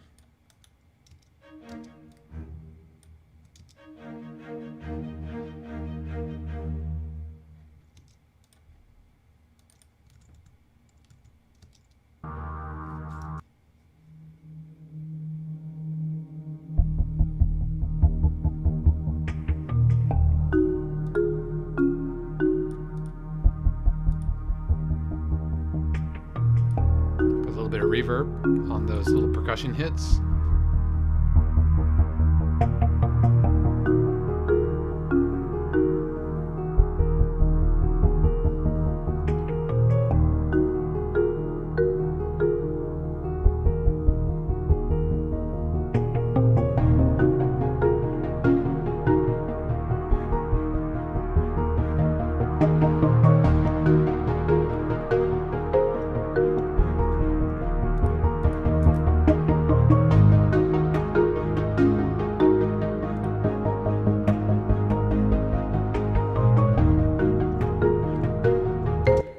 let's record something.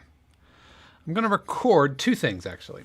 The first thing is going to be some suspended cymbal, but I am going to be recording bowed suspended cymbal using this guy, which gives me cool sounds like this.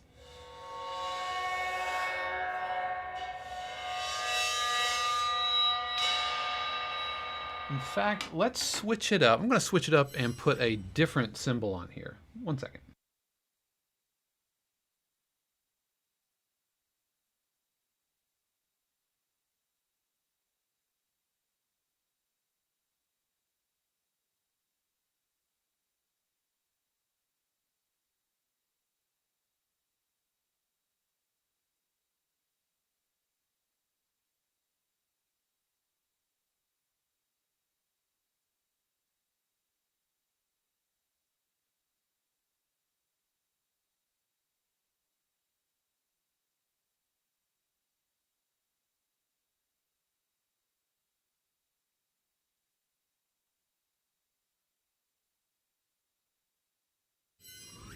This is a China cymbal, and it's just a little darker.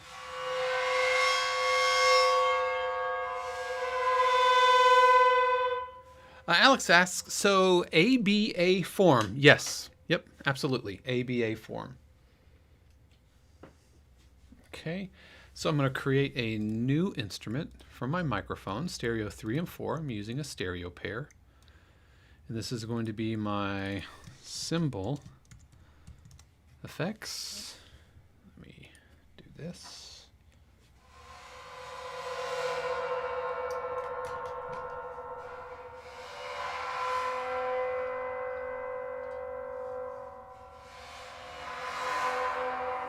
There we go.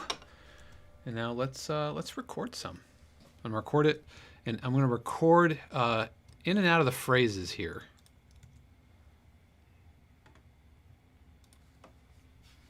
I'm gonna go ahead and turn on low latency mode.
That should be plenty.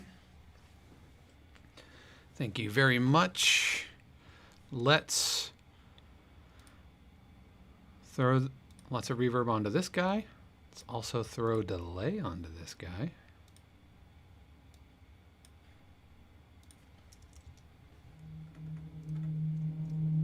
see what we got.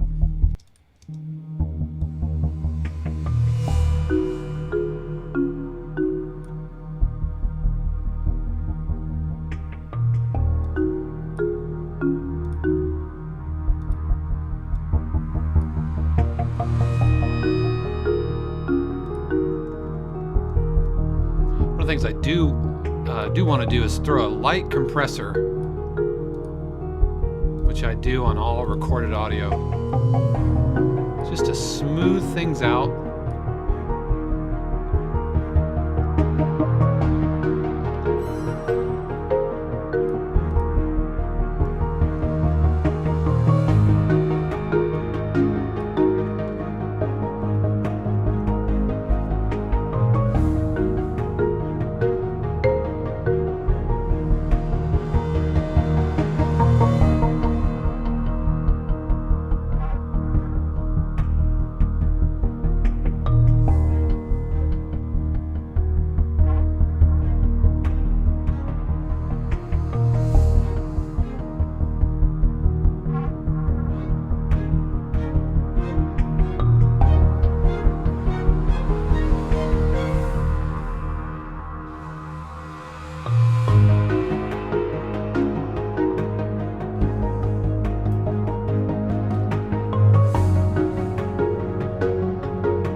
That last hit.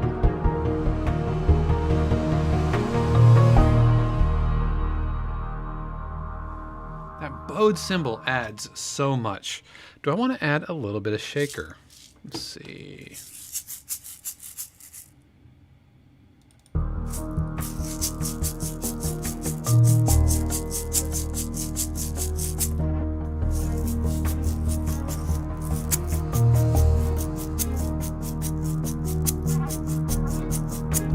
A couple of questions came into the chat. Am I pitch altering the recording of the China?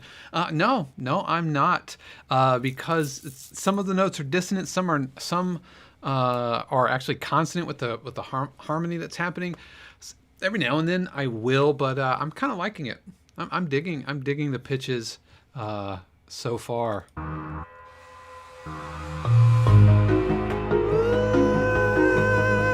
It's almost like major third.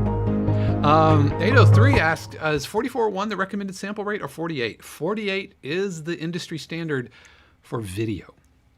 So anytime you are writing music for media where it's going to go onto video, then you want to be in 48K sample rate. Absolutely. 44.1's kind of like recorded audio for CD sound, even though CDs aren't really a thing anymore. Great questions, guys.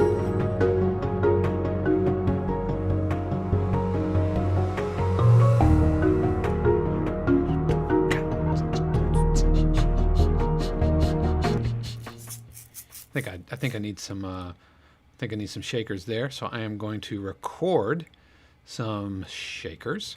And actually, I'm not going to use that. Let's record audio, and I only want from microphone 3. And this is going to be my shaker.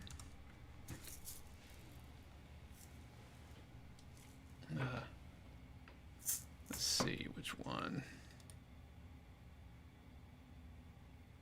All right, so it's that guy right there. Let's go into low latency mode. And I'm just going to record 2 measures of this, but I'm going to record it twice because I'm going to use the different takes as stereo for some stereo spread. Check it out.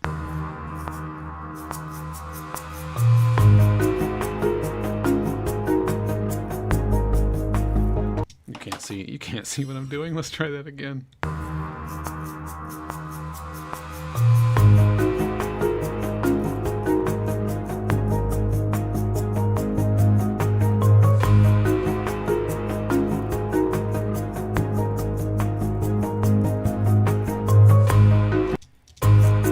So I have these two takes, right? Hey, Terrence, thanks for joining us. Glad you could make it. Hope you are enjoying this. So I have these 2 takes here.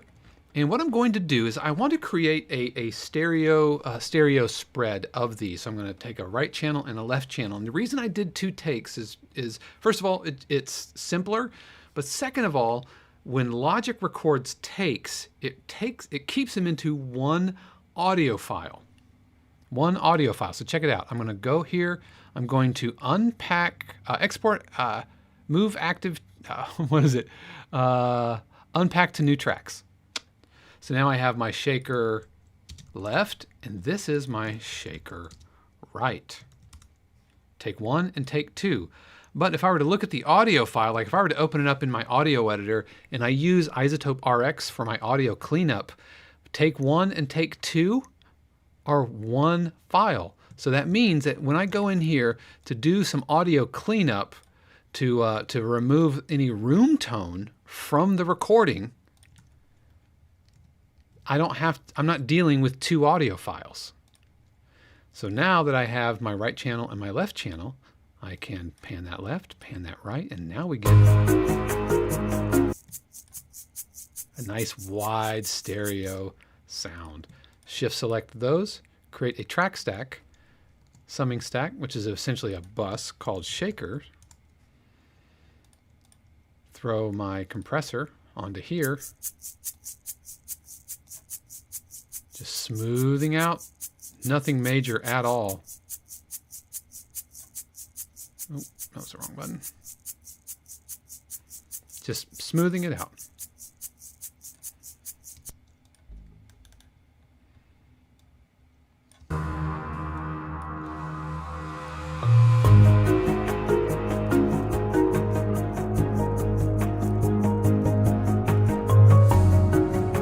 Let's do that. Let's solo these.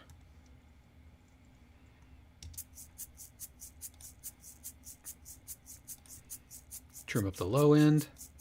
Do that. Let's throw on a little bit of reverb here. And I'm going to throw an enveloper tool to tighten up the endings, just so it's not quite so sloshy. Makes it a little crisper.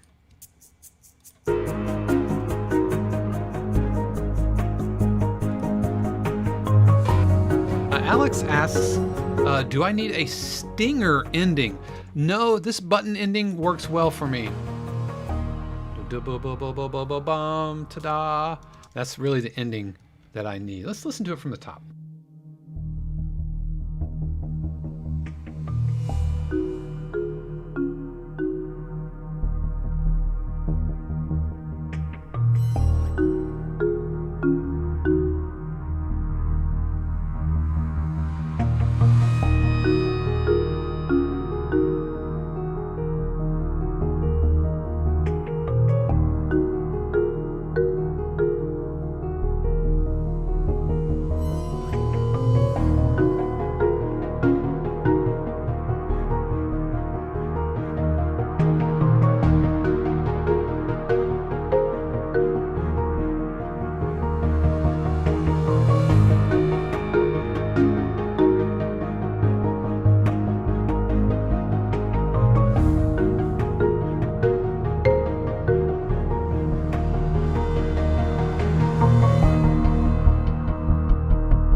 I'm going to record one other thing here. Notice I have my drum up here. It's not hanging on the wall anymore. Now it's here, and I am going to use one of these guys, which is a friction mallet, which does this. All right, I know that majorly peaked the microphone, but I'm going to use this at the main phrase points. So when something comes in at the top, and let's turn that on. Let's do a quick mic check.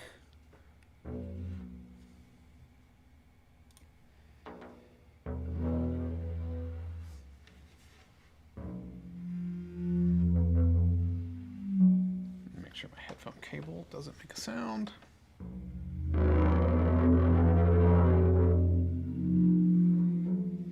All right, we go.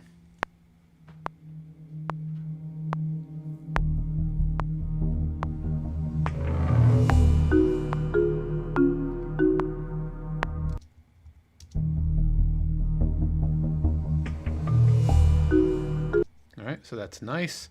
And then we want another one going right into this phrase point, going into our breakdown.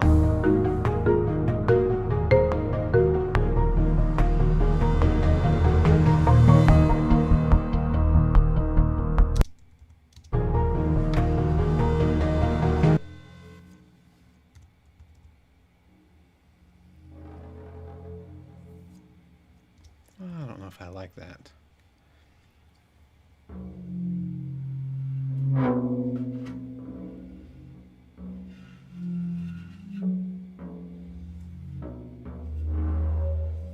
Yes, I need something like that. All right, so let's do that one again.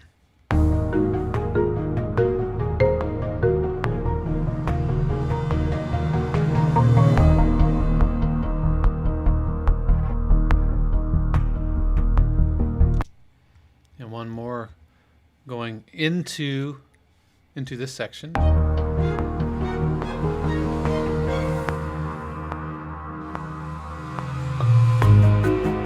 can do a better one.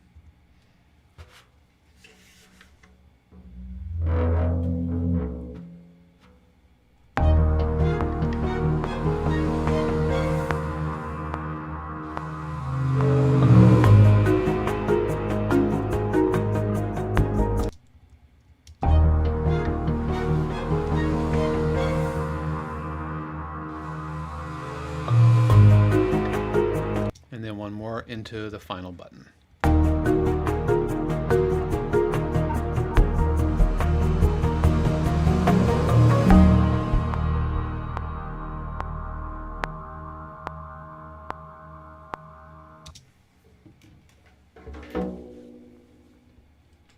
Thank you very much.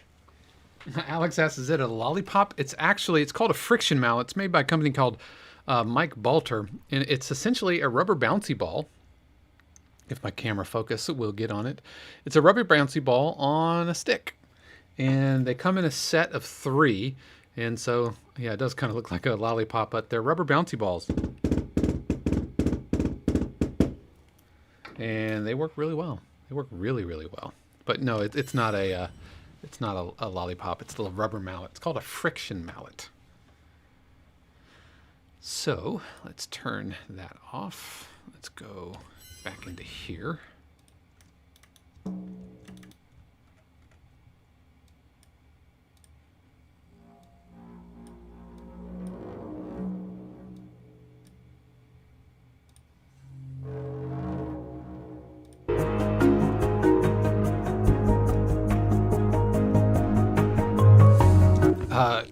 Troy asks, what microphones am I using? It's funny.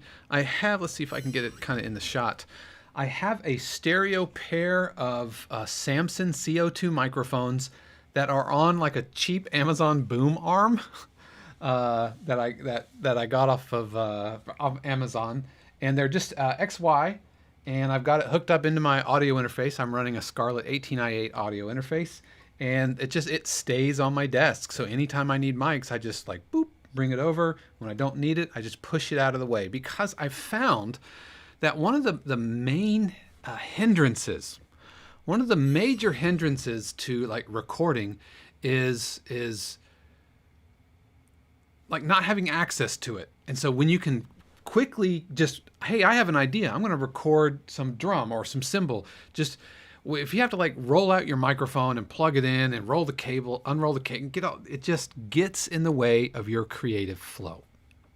But if you have it already plugged in, already ready to go, and in my case, it's just like right there, then I find it significantly easier and better to just grab it and go. 100%. Absolutely. But yeah, they're Samson CO2 mics. I think it was $100 for the pair on Amazon. $100 for the pair. All right.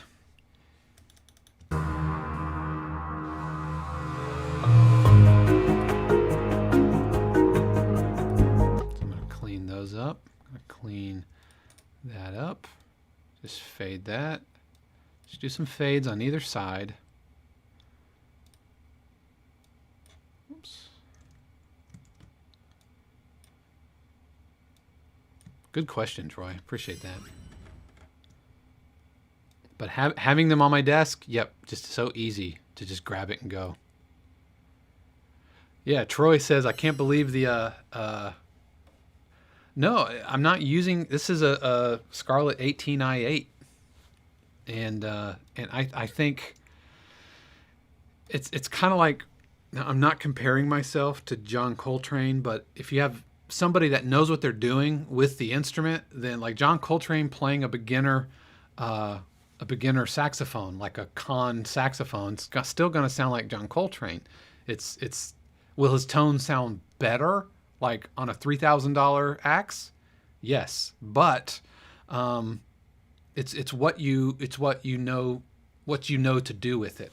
And so I think we can easily fall into the trap of needing like a Neumann TLM 103 or 102 or whatever, and I need a $3,000 or $1,000 microphone. But no, man, no. Now I have to go in and, like I did with my cymbal track here, I'm sorry, my shaker track, and well, this is my cymbal track, and I do have to go in and clean it up because this is my room tone. But I mean, I don't have a perfectly treated room either, right? I'm dealing with fan noise and room noise and traffic and air conditioning. And so my noise floor, like what good does a $3,000 microphone with a minus 80 noise floor, what good does that do when I can hear the traffic going by, right? Like just now, I can hear the traffic.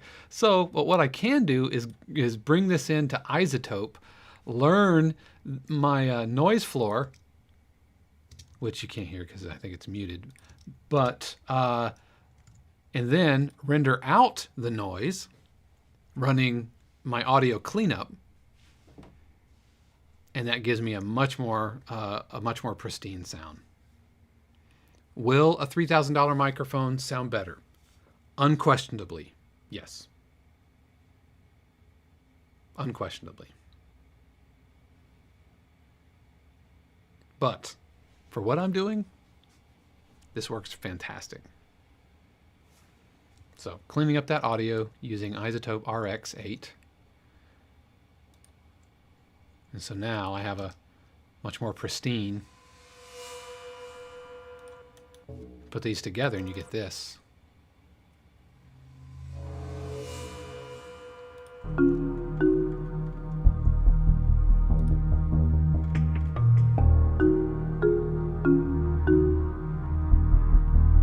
All right, I need to really get to mixing, and I'm kind of running out of time here. We got about another half an hour before I need to bounce out. But we'll do a little bit of organization here. So I am going to, the organizational structure that I adhere to is to help facilitate my stemming, help facilitate my exporting when I give these to a library. And so I am going to put my effects, so this drum effects and cymbal effects are going to be at the bottom. My percussion, my non-pitched percussion, followed by my bass sounds. So these are my bass sounds. That's a bass sound. Is this a bass sound? Nope, not a bass sound. What about this guy? Not really a bass sound. This is a low-end bass sound. Basically, things that are going to stay in my bass stem. This is sustain, so pads. That's this is rhythmic, but non-melodic. Low piano, that's going to go into my bass stem. We'll put that here. My high piano. It's kind of melodic.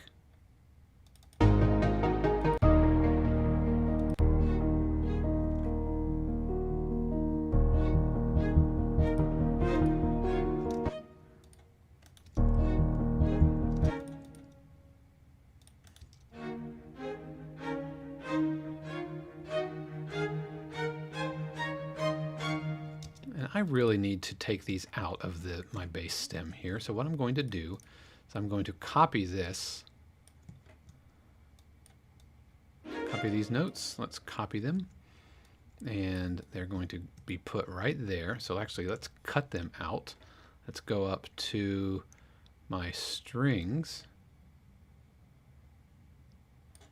Paste those there. So now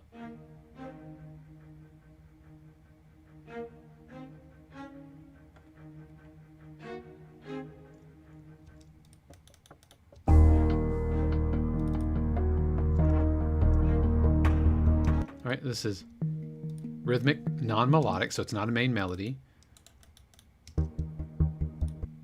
Rhythmic, non-melodic. Melodic.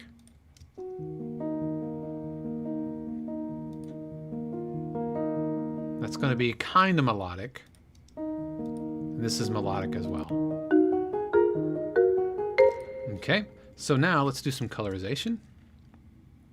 Let's first delete the auxes from my template that I don't need.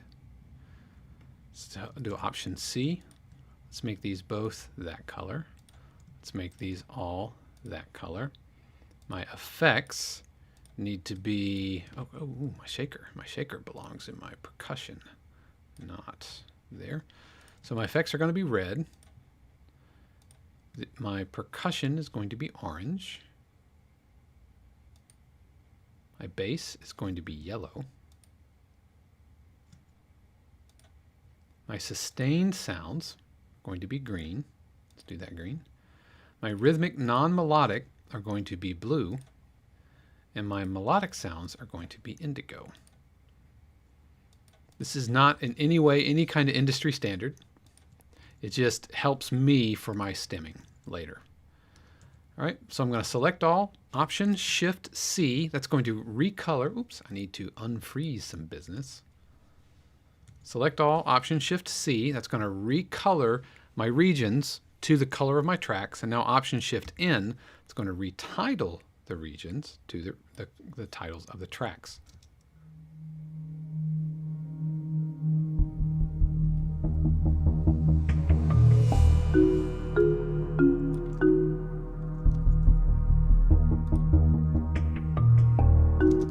All right, so let's do some quick mixing.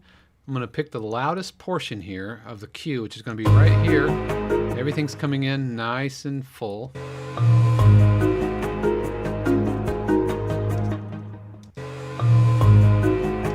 And that low marimba. I got to decide kind of who's going to get to keep the low end. And between the low marimba and this pulse, I think I definitely want the lion's share of the low end to be this guy right here. So get that out of the way. Don't necessarily need all this low end for my piano.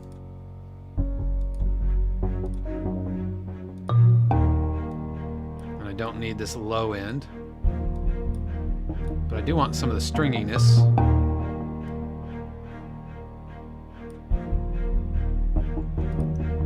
All right, let's look at my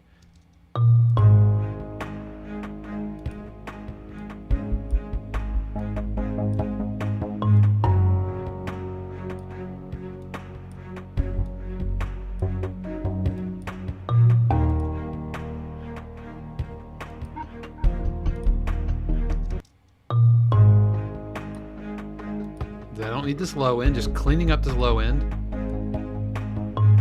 I don't want it to be really, really abrasive.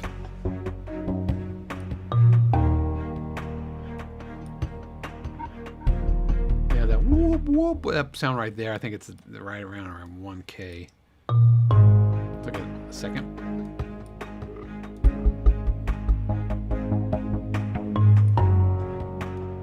Clean up the low end.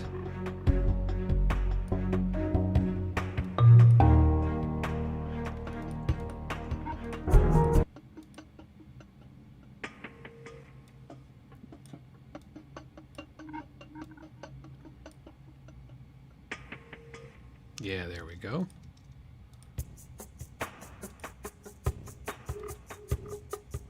I love putting, I mean, this is essentially kind of like a light hip hop groove. I love putting these hip hop type grooves in my cues. So I'm just cleaning up the low end so it's nice, get everything out of the way so that this especially this omnipulse, right? That's like the real meat of my low end. All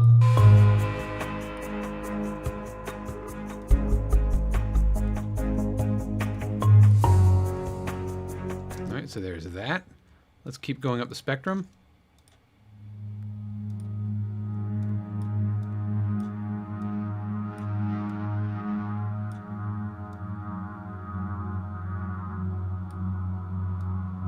I don't want this low end to get away from me because I have a lot happening in the low end already. Let's clean up the low end here. I do want some of the attack.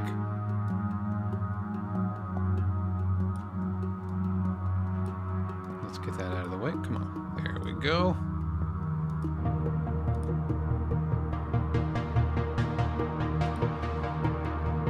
Clean up the low end. Get the low end out of the way. I like this area, but I don't want it to be too bright.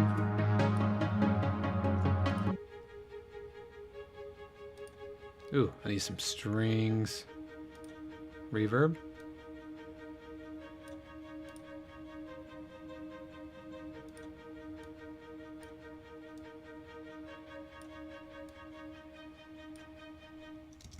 There's that. Need to clean up the low end here. It's really kind of dark, of course, because it's that felt piano, and it could get a little muddy. So I'm gonna, this is also where the marimba is living, right? So I have to make sure that get the marimba out of the way, or get the piano out of the way of the marimba. But I like all the brightness of that.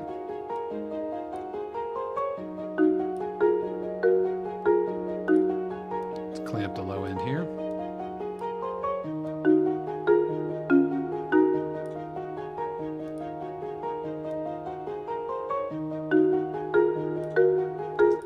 Let me sneak a little bit of delay on this. See how that sounds.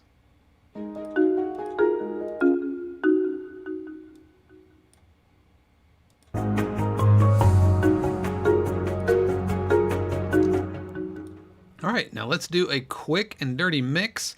I'm going to bring everything down, and let's bring in the pulse first.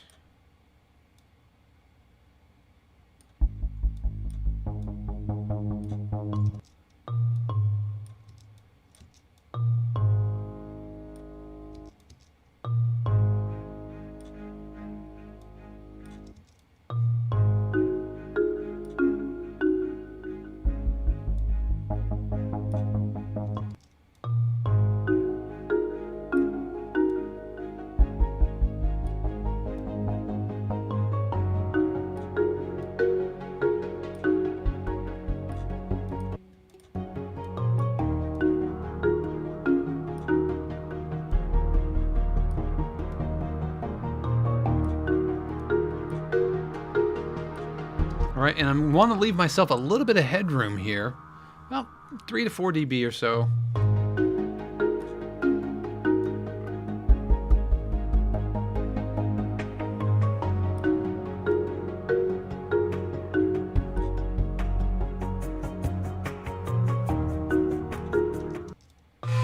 Whew, watch out.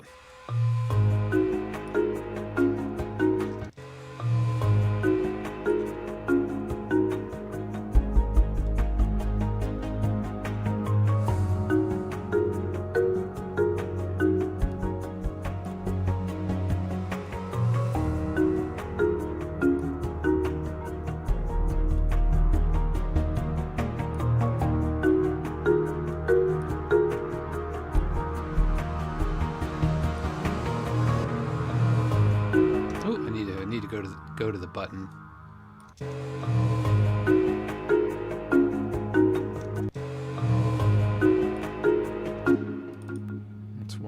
here.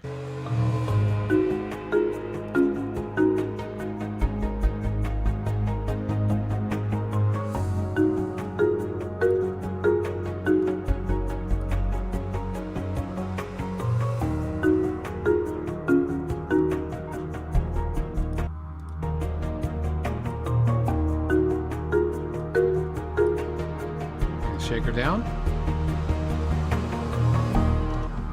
Yeah, Alex says, what, bring it all down? Yes, my mixing method, I flatten everything down and then re-bring it up. Now, if we had time, I would do this 3 times. This is a mixing method that I learned actually from a fellow professor at Full Sail University who has worked with like NSYNC and Backstreet Boys. And yeah, he's amazing. And he taught me this technique. And yeah. So flatten all of your faders and then bring them all in one at a time. And you do that 3 times and that gives you your mix. But we don't have quite enough time here. But yeah, that's how I do. So let's bring in my mastering plugin. I'm going to bring in Ozone. Ozone is my mastering plugin of choice.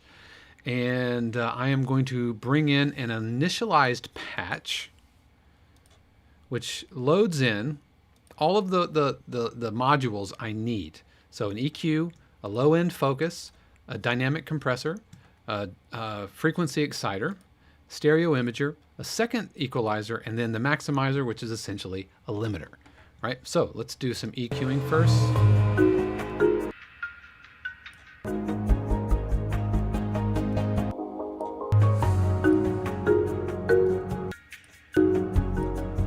Some light EQing, not much at all here.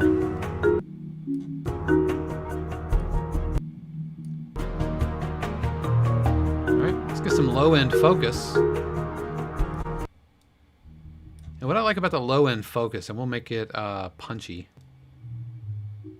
is this this is basically a transient shaper for just the low end.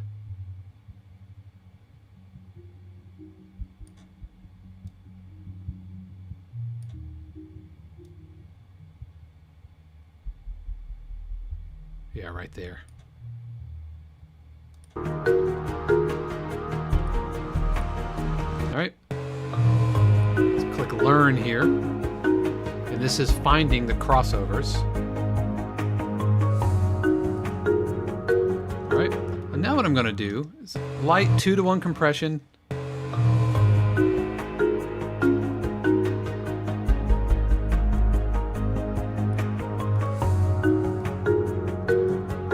Tamping down these top transients. You'll notice I don't do a ton of compression. I don't do a ton of processing.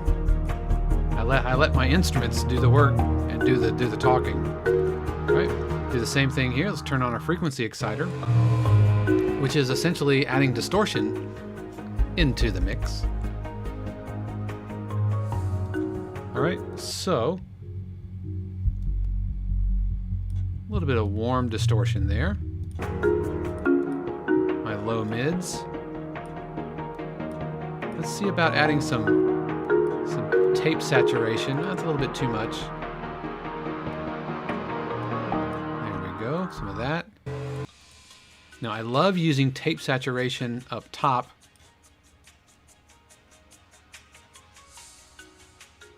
Alex asks, is there a preset that has all the components? No, I actually made my own initialized preset and then saved it. But basically you just hit plus and then you can add them all in and then save it as your own preset. That's what I did, yeah. A little tape saturation here.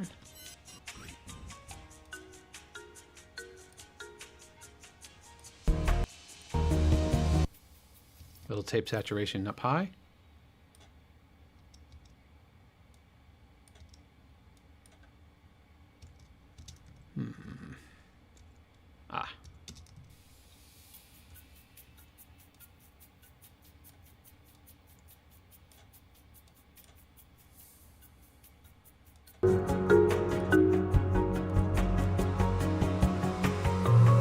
Alright, so that's without it.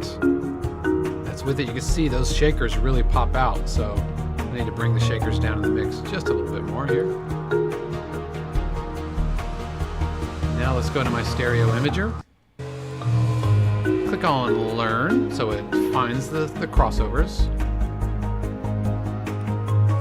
And now what I'm looking to do is make sure that each of these is kind of between 0 and 1, and that's fine. I think I can give a little bit there to add a little bit of stereo spread. A little bit of more stereo spread up top. More stereo spread even higher. My secondary EQ, I use a mid-side EQ, and I find this really helpful for TV, because usually your dialogue is coming right down the middle, and so the middle of the channel for my secondary, or my second EQ, is I scoop out right where the dialogue sits, which is right around in here. It's where dialogue tends to sit, or especially the upper end of the dialogue where you really understand like consonants. So I scoop that out a little bit. Give a little bit there. Let's tamp that down. And then on the sides, I will boost. So whatever I notch out of the mids, I boost in the sides. Now I am gonna trim down the low end so I don't have too much below 60.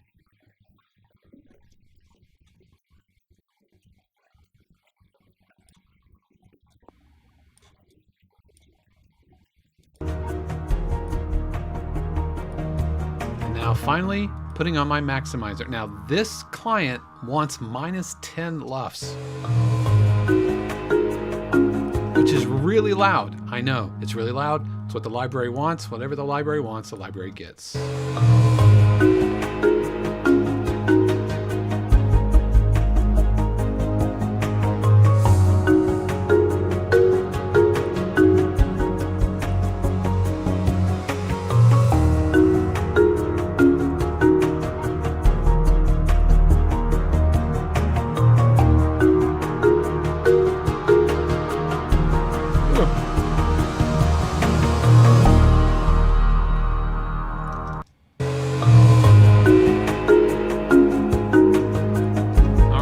Let's do it from the top.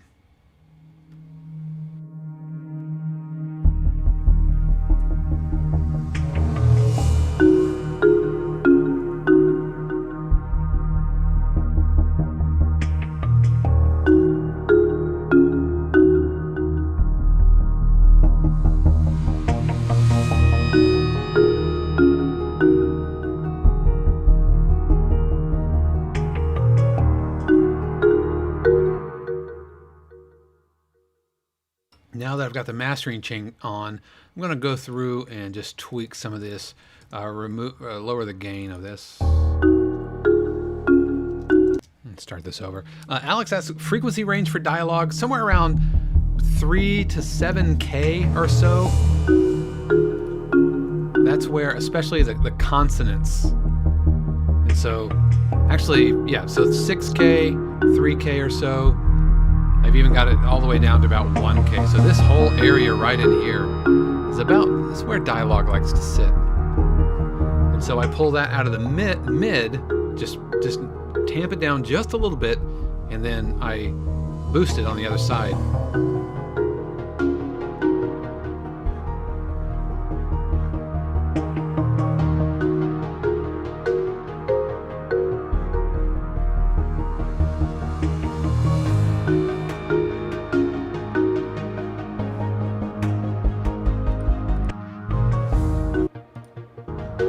Too loud in general.